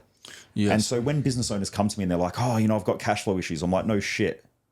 You have cash flow issues at $100,000 a year. You have cash flow issues at $1 million a year. You have cash flow issues at $10 million a year. Especially if you're scaling, you're investing back into the business. Always. Like I've got people that I've worked with before that had $1 billion companies. And in fact, one of my mentors right now, he sold a company for $1.12 billion. So for him, he even comes in and he'll say, oh, staff have got these things that are going on and whatever. And I'm like, oh, cool. He's still got staff problems. It's just his staff. He has it's just a different level and a different amount of staff. Yeah, he has 8,500 staff. That's a little bit different from having 13 staff and having staff problems. So what my point is that every level of psychological evolution that we go through the same patterns. Yeah. So how we work through them, we can reflect back on the past and remind ourselves of them. Like I had a young guy yesterday who reached out and he said, I'm thinking of working with this person who you know. What do you think? And I said, well, I've got benefit from working with them. But I said, the question is, if you do nothing, what happens? If you do something, what happens? If you don't make the decision, what happens? If you do make the decision, what happens? That's really the answer. It's the simple thing. Like, do you want it or not? So, like, I always think of if I'm going to, and this is what happened with Wes Watson, right? Like, I hired him as a private coach and I looked at the price and I was like, it's fucking expensive, but it is what it is. Well, it's just cost. I always just compare the simplest way to make from the logical mind, not from my more if I'm doing intuition-based decisions, but ROI, COI. Same what you said, just my own spin on it. Well, it's return on investment. If I spend 50K on Wes or 100K or whatever the fuck it is, do I confidently believe that I will achieve a return on investment for that? And if I don't work with Wes, what's the cost of inaction? Maybe it's going to cost me, maybe if I'm hemorrhaging money right now or because I've got this challenge, it might end up costing me more than the 50,000 or 200,000, whatever it costs. Yeah. I think most people just look in too short of time frames. Like if I look at my whole entire life, I'm like, right, does life get better or get worse? So I always win because over a long time period, everything gets better. Whereas most people, like if I spend 20K now, when do I get my 20K back? Whereas I'm like, even if I lost 20K. They want it back this month. The time frame is a big difference. Yeah. Even if I lost 20K, like I'll make it again because I've always made more, not less. So, but coming back to the with Wes, I flatlined, and I'll answer your question as well around the COVID thing. I hired Wes because during COVID, I was growing the business. Everything was going well. I was running all these events. Online though now because it's in COVID, right? Yeah, but prior to that, our events were getting bigger and bigger and bigger, and I was getting to where I wanted to get to. Then Jess's background was she's worked in corporate business and stuff and marketing and so on. And so she has that natural safety mechanism. Also, she's a farmer's daughter and they went through drought and stuff. So for her, when they don't have money, it's like batten down the hatches. Well, as a young child, she remembers going through a drought, and through the drought, she had pet lambs. Those pet lambs, she watched starve to death. I was going to say they had to chop them up and eat them because they couldn't afford the groceries. No, she just watched them starve to death. Yeah, gotcha. And so for her, there's still a thing in like her visceral, head where it's a trigger. And so when we're going through a bit of financial hardship, she would have this like crazy response of like, we could lose everything. And it was back from her childhood and so on. So going through that, I had that placed on me without really even knowing that that's what it was. Unconsciously, you felt that from her. Yeah, and it was a lot of pressure, and then that made me have certain responses. Then I had team members that we had to get rid of and leave, and then they went out and spoke negatively, and so that impacted me. And And I think it was pretty rough. Like I remember waking up for probably 6 months straight where I'm just like, fuck, we're about to lose everything. Wow. You know, everything I've worked hard for, because just financially we were so all in and used to the cash flow coming in. Yeah, that you were now we had used to sort the of tighten summer up and- season and now it's the winter season. yeah, and I didn't know business as well as what I should have. I didn't know our finance as well as what we should have. And so there were a lot of things that, like all business owners, you become, well, I should have known better, right? Yeah. You become ignorant of because you just don't know business. Like you haven't been at that level of business before. And it feels good to especially when you're winning and you don't have as many problems, you're not as concerned about it. There's not as much pain. We tend to, I've found, lean towards the areas in business that we are good at because it makes us feel good and 100%. we like to feel pleasure. We don't like to sit down and look at the numbers and go, fuck, I'm completely overwhelmed. I have no idea what I'm doing. I like to feel like a winner in my business. Right now, I'm feeling like a freaking loser and, I'll do it tomorrow. You know what? I'll find someone. But I don't find anyone this month and I don't find him next month and suddenly, oh, fuck, COVID happened. Shit, I should have known this. I should have done better. Crap. And if you get hit from a few different angles, staff, the wife, you bought the supercar, that's a lot of pressure in itself to have bought something that is not a... I'm sure that it does have business benefits because of branding. We just sunk, a lot of money into a house as well. So we bought the house, I bought the car. So it expended a lot as well, and then 100%. bang hit. Yeah, that's for the nervous system. The nervous system is too fast, too soon. That's obviously like what triggers it, right? So yeah, it's like that's a big open void of space without having, for the guy who likes to have a success map, takes a little bit to recalibrate through that. Yeah, and so we'd come out of COVID. During that time, I did the thing that I knew would 100% work, and that is either in life, you have two choices. You grow out of a problem or you contract into the problem. Now, most people contract. They try to tighten everything up. What I did was I just kept my foot on the gas and kept trying to grow out of it. So I learned as much as I could about marketing, sales. I hired multiple mentors in both business, marketing, sales, everything. Like I was just like, if I sink, the whole thing's coming down. Let's just go. I also... I think that's a much better way to go about it because otherwise you're in a stressed state. From a stressed state, or from a more contracted state, I should say, not stressed, thinking I have to tighten up, that's a whole mindset in itself that impacts this money that I spend on marketing. I might know that logically I'm going to get a 5 times ROI on this marketing, but I've got this, I'm trying to please my wife because she's scared with the money. I can't lead as the leader, and then I don't make the decisions that need to be made logically because I'm contracted and I need to, So I just put everything on the line. And I was like, look, if we have to, we'll sell the house. If we have to, we'll sell the car. If we have to. But we just kept pushing out of it. Now, looking back, that was where I got the most amount of growth that I think I've ever had, both as a business owner, which is why now I know that I'm world-class in business because I had to go through that shit. I had to create better strategies. I had to have the right mentors around me. That's how I got my mentors that I have now.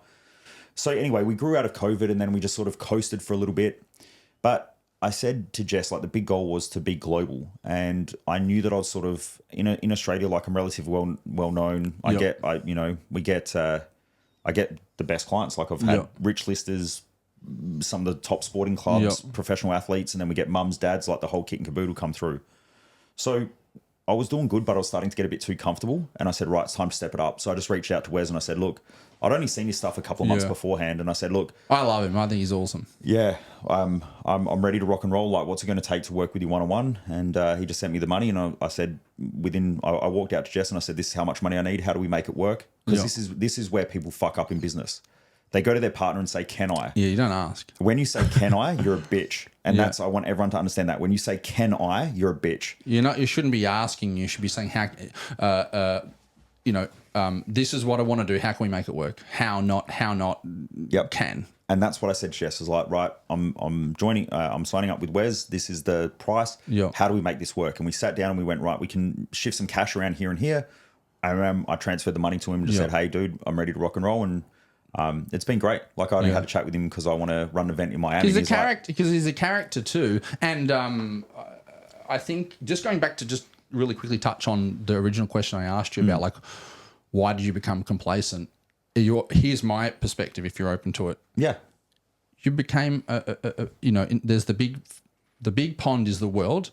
Australia's you became a big fish in a small pond, which feels, well, where's the motivation coming from? When you're on the climb and you're on the hustle to climb to the top of the mountain, whether you're at the top or if you're close to the top, it feels like it's normal for someone who's very driven to, like, a lot of times when I achieved the goal that I had set out 10 years ago, where's the drive coming from? Kind of, even if I'm not exactly like the perfect tippity top of the mountain, if I'm close, it's like, I can ease off the gas a little bit. But when you start going, okay, maybe I've got a new goal, I'm going to go global. Suddenly you're the small fish in the big pond. Well, now there's, your back's up against the wall, but it's a similar kind of thing for the psyche of like, okay, now it's expansive again. You've kind of almost like touched on everything in Oz, and it's just, there's less drive there. Do you think that, besides the stress part and the COVID part, do you think that played a role? I think it was like what goes up has to come back down, and what goes down comes back up. And they're relative to each other. So you take a drug addict who has a major high, they have a major low. Yeah. We'd gone through COVID, which was a major low for us, and a lot of stress and a lot of pressure. And I think coming out of that, I think it was probably like maybe 6 to 12 months for my nervous system just to recover from not that there's like, it was a cutoff and then 6 months, but it was like coming out of that, things started working again. It's like, all right, fuck, like I just need to sort of get sleep back again. I just need to. And so I know what you're saying. That's sort of what it came out of. And then what I noticed was in my mindset, I was thinking more about in my psyche, it was, how do we be comfortable? Like, all right, cool. Now what I'm going to do is I'm going to pay off the car and pay off all the debt. Isn't that interesting? And all of that sort of you were shit. focusing on, okay, we've been in COVID, we survived. Yeah. How can we have more, for some people it might be freedom, less pressure, less stress. For you, it was like, how can we've been uncomfortable for the last 12 months in COVID. Let's just have a little bit of a break. Let's have that holiday or the pay off the debts or the things. And it was fear. It was just, it was the same, right? Because you've either got faith or fear. And I dropped into fear where it was like, let's just pay off the house. Let's get rid of any debt. Let's get safe. That's what it was. And when I realized that, and again, the first part of change is always self-awareness. Yes. And I just wasn't aware. Yeah. I was focusing on you're human. These other things. And then when I did start to realize it, I was right. I said, Jess, right, we've got to start going. How long do you think it took you? How long do you think you're in that phase for, do you reckon? Of like you're in complacency, but you're unaware. Yep. To becoming aware. Well, I think first of all, COVID was like survival for 2 years. Now, if it wasn't for the tools that I had around mindset and mental performance, I reckon the company would have gone. Yeah. The fact that we survived it with the outgoing costs and the staff and everything we had was 100% due to your resilience and your ability to 100%. stay focused and positive and find solutions instead of find victimhood and all that stuff. The reason why I asked the question of how long is because I think some people who were watching this and going, some people might be saying like, oh, he's supposed to be the, people have these ideas of you get these tools and suddenly like you're Superman, you don't have any problems anymore, right?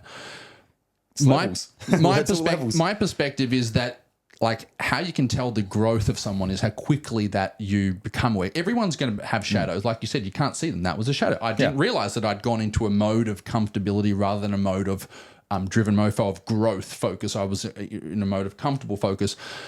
It's normal. It's normal for you guys watching to go through those phases, but don't judge yourself for that. How quickly that you can come back is the most important part. And it sounds like you didn't spend 10 years there moping around that COVID happened and complaining that your business nearly went under. Instead, you're going, okay, couple of months, something happened. And the first thing you did was just like, bang, all right, now I've created that awareness because those quick shifts can happen. Sometimes you don't need to do, COVID created all this trauma and now I need to go and see a therapist. It's like, no, as soon as I've got the awareness, what's from my unconscious now conscious, now I can start to, I've got clarity. I can focus on what I need to do and get the right people in front of me. I'm an action taker. So like once I'm aware of it, we're moving. And so that COVID was all about just survival and making sure that the boat didn't sink. Now, if you're going through rough seas, you're not worried about how fast you're going. You're just worried about making sure that the boat doesn't sink. And so that's what the focus was. But then coming out of that, it was like, right, we just need to sort of gas off a little bit, start putting in, because at that time as well, when we're coming out of it, we were also, there was growth in other areas. So it wasn't like my crazy fucking entrepreneurial growth. We're still putting in systems, processes, infrastructure, hiring mechanisms. Back-end stuff. All the back-end stuff was all being built out. So we still had massive amounts of growth, but it was back-end growth. It was once we had that and I was sort of cruising and like, okay, team are running more effectively, the systems are there, everything like that. That was the awareness of where I was like, right, now let's light that fire again. Let's go. And that's where I reached out to Wes, bought the new mentor on. I just brought in the head of finance of, again, $1 billion company who's working with us. So he's our financial controller.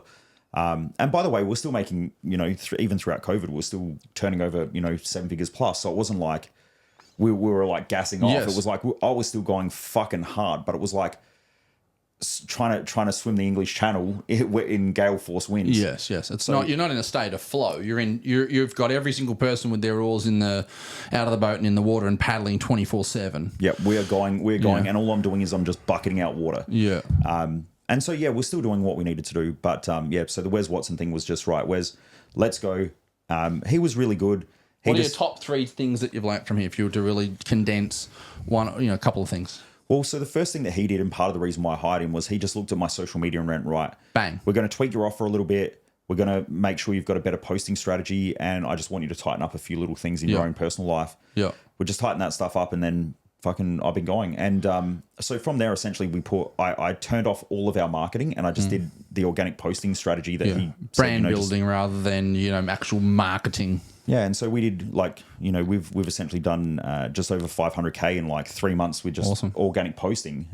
We haven't even flicked on ads yet. So once we do that, now we're going to start printing a bit of cash. Ship. Yeah, and then because of that, Wes now uses me as marketing. He's like, look at what Mojo's done. Yeah. You're a testimonial for him. He's really good. I said to him the other day, I'm going to bring a bunch of 7-figure business owners from Australia to Miami and things like that, and we're going to go and have some fun. What's the thing that he does? The what do they call those masterminds? Yeah, but he calls them something, house masterminds or something. It's just it's just Miami Mastermind. Mastermind, that's right.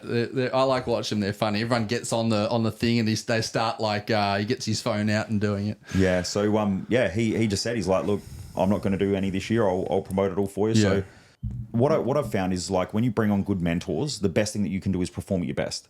And this is what I do with people who come and do either my business mastermind or come to, the event I spoke about, like Thrive Time and so on. Some of the people get frustrated. I've had people in the community go, how come you go and hang out with people and take them out in your supercar and shit? And I'm like, because they're crushing it.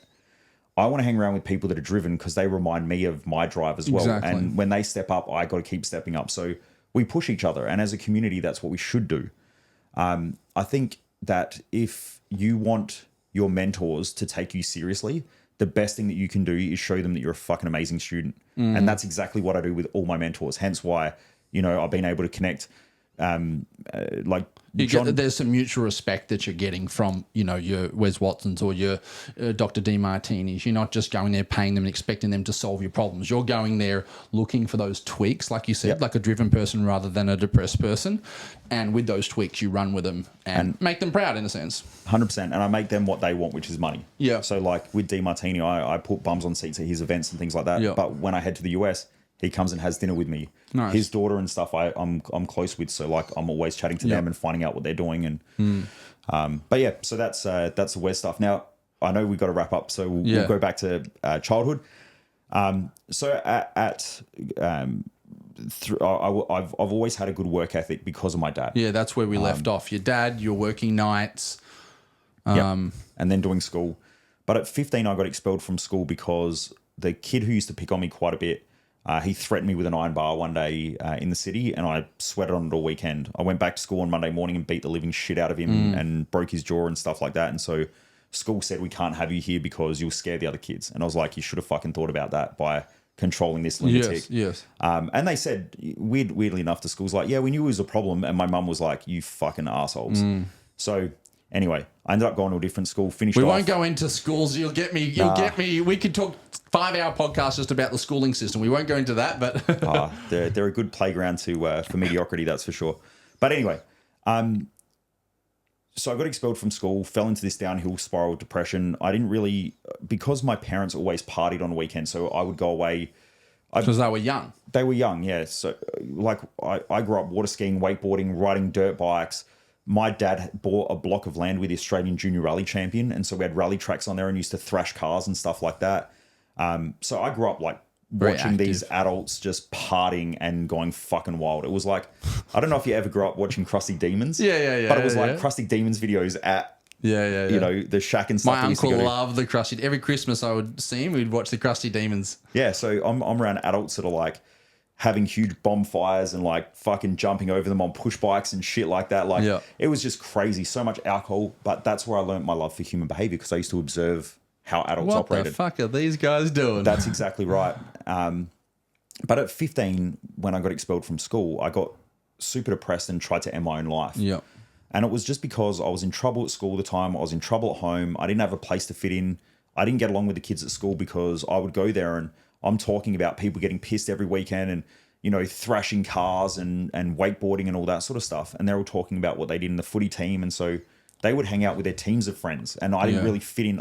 You're alone. You're more of a lone wolf. Yeah. So on school holidays, I never really went out with the kids and shit like that. I would just sit at home and you know, watch documentaries and paint model airplanes and shit like that.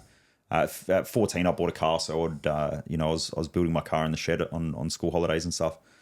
But anyway, in that moment where I was about to end my life, my best friend at the time, who he also had a pretty rough life, I realized that if I killed myself that day, that he would probably it would impact him for the rest of his life, and so I didn't go through with it. But I also realized in that moment, and this is where adversity creates the man or the person. In that moment, I realized that I couldn't make other people happy. That the only thing that I could do was just live my life. And so it was probably one of the greatest moments of my life as being the worst moment. Now, I went back to school, finished off high school, didn't know what I wanted to do with my life. I loved figuring out how things work. So I thought, you know, I'll go and be a diesel mechanic. Yeah. Got into that field, fucking hated it. People would come into work. The mining industry was booming at that time in South Australia. So these guys are going up, making all this money, come home, you ask them on Monday morning, how's the family? Or how's the weekend? Oh, it's fucked. Why? Kids are fucked. Wife's fucked. Money's fucked. Got to be back here in this shithole again. You know, those type of environments, you know, sort of mainly blue collar. Complaining, everything, yeah. Yeah. And I just thought, you know, I don't want to go back to that dark place like when I was 15. So I started looking outside of that, and I was flipping through the newspaper one day and it said, become a personal trainer. And I was like, fuck, the gym's the only place that makes me feel good about myself. I was chubby as a kid. In grade 5, I was the only kid in swimming in the carnival who wore a t-shirt. Me too. Yep. I was the kid. I always say this. I was the kid in the pool with the t-shirt on. That was me. And I had... What age did you become a personal trainer? About 19, 20. 21, I became a personal trainer. Yeah. Lots of similarities. And 15, I had clinical... You know, maybe early, maybe it might have been 13, 14, clinical depression, suicidal. Yeah. So it's funny how, you know, serendipitous things. We're both business and mindset coaches, and having this podcast, never met before. And I'm like, everything you're saying, like, oh, that was, you know, I think I'm 37, so 3 years apart. Yep. That's hilarious. So sorry to cut you off. So from there, I remember opening up the newspaper and it said, become a personal trainer. I was like, you know what, maybe this is my thing. And when I thought about that, I was like, you know what, I'm going to go do it. But at the same time, and this is why I understand why most people don't change. I remember that morning that I was going to go sign up to study. That was one of the scariest things that I ever had to do, because when I went to go do that, all I remembered was the special classes, being told that I was dumb, you know, not being able to read books properly, not being able to spell properly. And so it brought up all these fears. But what if I do it and I feel the way that I did before, that I find out that my biggest fear is true, that I am dumb, that I'm not enough, that I can't create the life that I want. Yeah, so that moment was super scary. And I remember thinking, like, when I pulled up out in the car park, I was like, I can just leave. Like, I haven't done anything yet.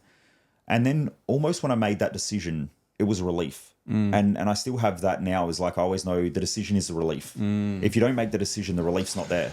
You don't get to close the loop. Yep. And so you always wonder.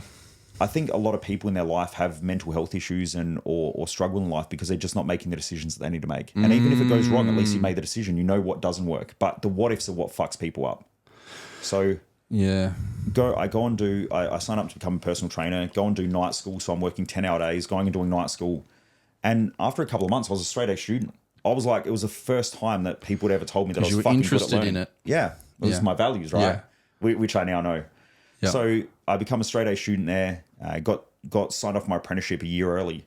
Yeah. And the day I got signed off, I felt so sick and down. And I was like, this is fucked. Because I thought that I would get my apprenticeship, go work in the mines and make a shit ton of money, buy a house, get married, have kids, white picket fence, all the bullshit that middle class people get taught. And I realized that it was probably not what I wanted to do. something that I forgot to mention was about a year prior to that, my best friend, who was the reason why I didn't kill myself when I was 15, his 3-year-old niece was killed in that car accident that I mentioned earlier. And that was sort of like the biggest turning point. So there's been 2 big like aha realization points. The first one was when I was 15 and the other one was like around 19-ish. And I just realized that I'm going to die one day and nothing's going to matter. So fuck it, I'm just going to go for it. Those were the defining moments that still serve you today. And that does bring us back to that whole, your pain becomes your purpose. What's the worst thing that turned out to be the best thing? I actually got asked that question on one of the first podcasts I went on, Carlo Cirillo, who also had Dr. Demartini on his podcast. And he asked me the question, what was the worst thing that turned out to be the best thing? And my answer was depression. Mm-hmm. Because I love who I am today. I love my life. I have a fantastic life. Of course, there's challenges. I'm human. But if I died tomorrow, I'd be like, wow, I've lived. And that question stuck with me so much because I'm like, that just came out. Like that literally was the best thing because that took me on a pathway of having a psychologist at a very young age, learning about the mind, and then that's shaped my entire life. That one define. I'm so glad that I was depressed. I'm so glad I've had so much pain that I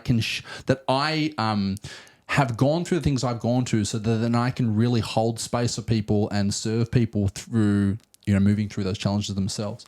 Yeah, 100%. So, Michael, we do have to wrap this up. The podcast is called the Make Men Great Again podcast. Mm-hmm. I want to finish up with maybe 2 or 3 quick things that you think that we can do to that men can be doing to become great again. And I'm happy for you to just repeat anything you've said, but just to condense, we've obviously gone family, we've done all sorts of things today. If we were to just condense it for the people that have lasted this long and really like loving what we're talking about here, what are a couple of quick dot points if you were to give someone some action points? Okay, from here, you've watched this podcast. Don't just let this just be another thing that goes in one ear, out your other. I want you to take some action. Mm-hmm. Give us some Michael Mojo. Okay, awesome.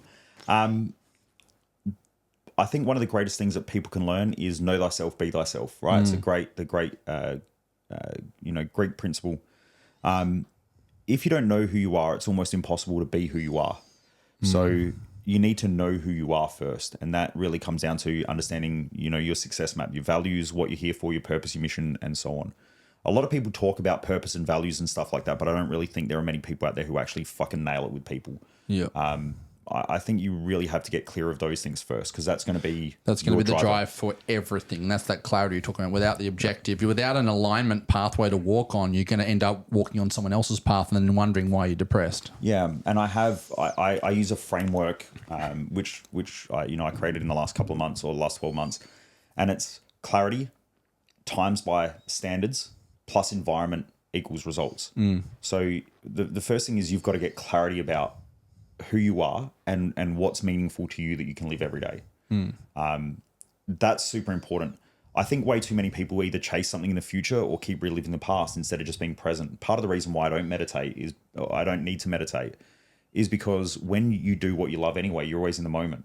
So I'm not trying to bring myself into the moment because I'm not present throughout the day, because I'm always chasing a goal in the future, trying to be something versus just being the thing that I am today. So my philosophy around, personal growth and personal development is a little bit different. But anyway, so be thyself, know thyself. The second thing is standards. You've got to set your own standards in life. I have people who say on my social media posts like, oh, he doesn't need a supercar. Why does he have a supercar? It's standards, motherfucker. I don't have to fly business class either, but it's standards. I don't have to be, I don't have to look after my weight, but it's standards. Yeah, if that's something that drives you, then you need to, and this is what people I think get wrong, is they feel shame about being unapologetic about who they are and who they want to be. Some people don't care about business class. I do. I only want to fly business class. My wife and I said to each other when we flew business the other year, I said, we're never going to fly anything but business again. And then, some people are like, oh, gosh, that's an arrogant thing to say. I guarantee they'd never fly business class though, right? Because it's like, Why? This is going to get clipped up. Well, yeah, but fuck them. Why do people automatically reduce their standards to make things acceptable? Yeah, they want to be liked by the crowd. At the end of the day, if you are trying to be liked by the crowd, it's a surefire way that you're actually prioritizing other people's needs above your own. You're prioritizing putting everyone else above yourself, and again, that's just going to lead to all the things you go back to. We can take all the complex stuff, but the simple stuff is standards, values, clarity. All the stuff, but what I'm hearing, and I've been a subject to this as well, and a part of this is you have to have someone that knows how to do it well. It can't just be like, oh, write down 5 goals. No, you got to really, really dig deep and even challenge the things, because your ego might go, this is my goal. Why is that your goal? Oh, fuck, I don't know. Well, let's figure it out. Do you know 99% of people who come to that event that I spoke about, Thrive Time, who say that they know their values and know their purpose, I guarantee they don't. It's wrong. Yeah. And they say, oh, I've learned this from these other people. And I'm like, well, first of all, they were some of my students and have taken my work and tried to teach it, but they haven't been held accountable to the way that they're teaching it, so they fucking make mistakes. The other thing is as well is that, like, I don't know. Anyway, I don't want to go too far off track because I know we're going to wrap up. So the first thing is clarity. You've got to get clear. The second thing is you've got to set your standards. Now, if your brain is saying, I want to live a better life, then fucking live it. Instead of justifying why things are shit. I don't have a supercar, or I've got 2. I don't have to have supercars because I need them. I have them because if you look at Maslow's hierarchy, so if people go and study this, down the bottom you have survival, right? Yep. So you have safety and survival. Most people are there. When you go to the top, you have self-actualization. Yep. Does having supercars help me to self-actualize more? Fuck yeah. Does flying business class help me to self-actualize? Because it's like, I'm the master of my own destiny. Yep. They're the standards that I operate under. When you live in survival mode, supercars don't make sense. Yes. Business class doesn't make sense. You know, I would also argue, though, especially if you're someone who's trying to build a global brand, whether you like it or not, you need to get attention in terms of helping people. Andrew Tate proved that over the last couple of years, right? Having a supercar, if you want to look at those, that's the real reason why you're doing it. But there's byproduct benefits for business and things like that. I love cars, so this is what I say to people: don't buy shit to impress other people. I guarantee you, and this that's what I'm saying. I'm saying it's a byproduct anyway. It's not, certainly shouldn't be the focus. Otherwise, again, you're trapping yourself, and it's not going to be healthy for anyone. You're going to prioritize those things. But I just mean as a byproduct, if you want to say, well, that's a stupid decision to spend this much money on a car, what they don't realize is there are business benefits. There are 100%. Side benefits as well. It's not necessarily just, I mean, the priority should be because of what you said. But for anyone who says that's a stupid decision, you're an idiot, you couldn't be a good business coach if you own a supercar, like, those idiots.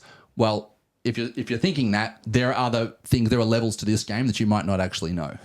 And this is what I say to people, right? Like when I talk to a business owner who thinks like that, I say, okay, here's the thing, because they'll go, but I can save money if I don't fly business class. And I go, okay, cool.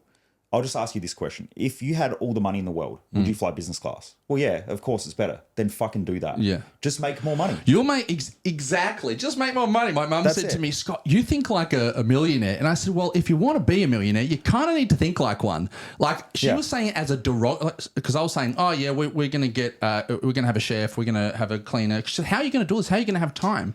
So we're going to get a chef. We're going to do this. That was just so triggering. She just thought I was so arrogant in saying all those things. It's hilarious.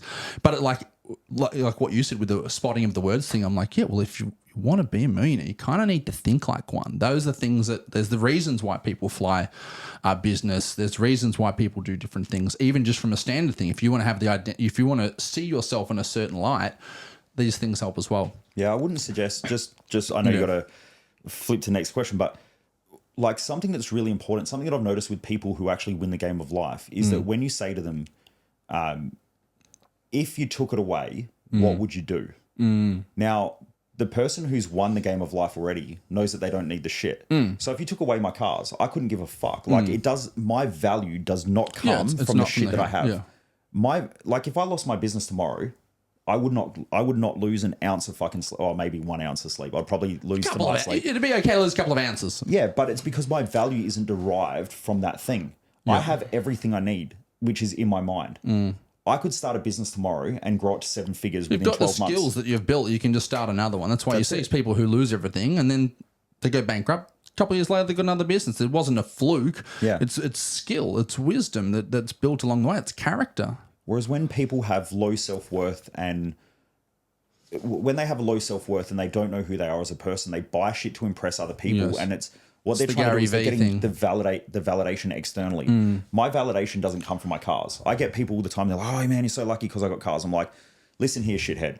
First of all, I'm lucky because I have those cars. Okay, fair enough. It's not the fact that I've worked for the last 20 years working my ass off. I got my first job when I was 13.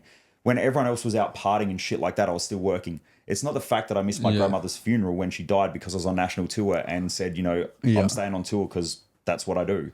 It's not all of those tough decisions. It's just the fact that, you know, maybe I'm lucky. Yeah. The external validation never works. It works for a short period of time, but again, it's if you watch The Matrix, it's a woman in the red the woman in the red dress. Yeah. It's just a fucking distraction. I don't need any of that shit. You can take it all away. I'll start again tomorrow and I'll make it all back. So yeah. Beautiful, man. Well, I just want to say thanks so much. We certainly dropped some bombs today, and I think it'll give a lot of people to think about. It's given me a lot of things to think about, and I hope that if you're a listener and you've watched this far, that you can really take some time to really think about the things that Michael has shared. Michael, if people want to find out more about you, what's your Instagram handle? Yep. It's Michael Mojo _success. We'll drop all of his links, website, Instagram, YouTube, whatever, all the stuff under this video. If you're watching on YouTube or if you're on Spotify, same thing underneath. MichaelMojo.com. Like if you just go to MichaelMojo.com, you'll find it all there. All the other stuff's going to be death threats to the email there. And yeah, definitely check out some of the events and stuff that he's got going on. But dude, just want to say thanks so much. Obviously, you made a big effort to fly across here to be here today with your lovely wife, partner, with your lovely wife, and looking forward to having some dinner tonight. And I'm sure if it's anything like tonight, we're not going to be able to shut up. But just want to say thanks, man, and appreciate you. And This is the Make Men Great Again podcast. I'm Scott James Andrews, and we'll see you on the next one. Awesome. Thank you. What an awesome episode. And if you want to watch more, just click the button here or here. Watch the next one, and we'll see you soon.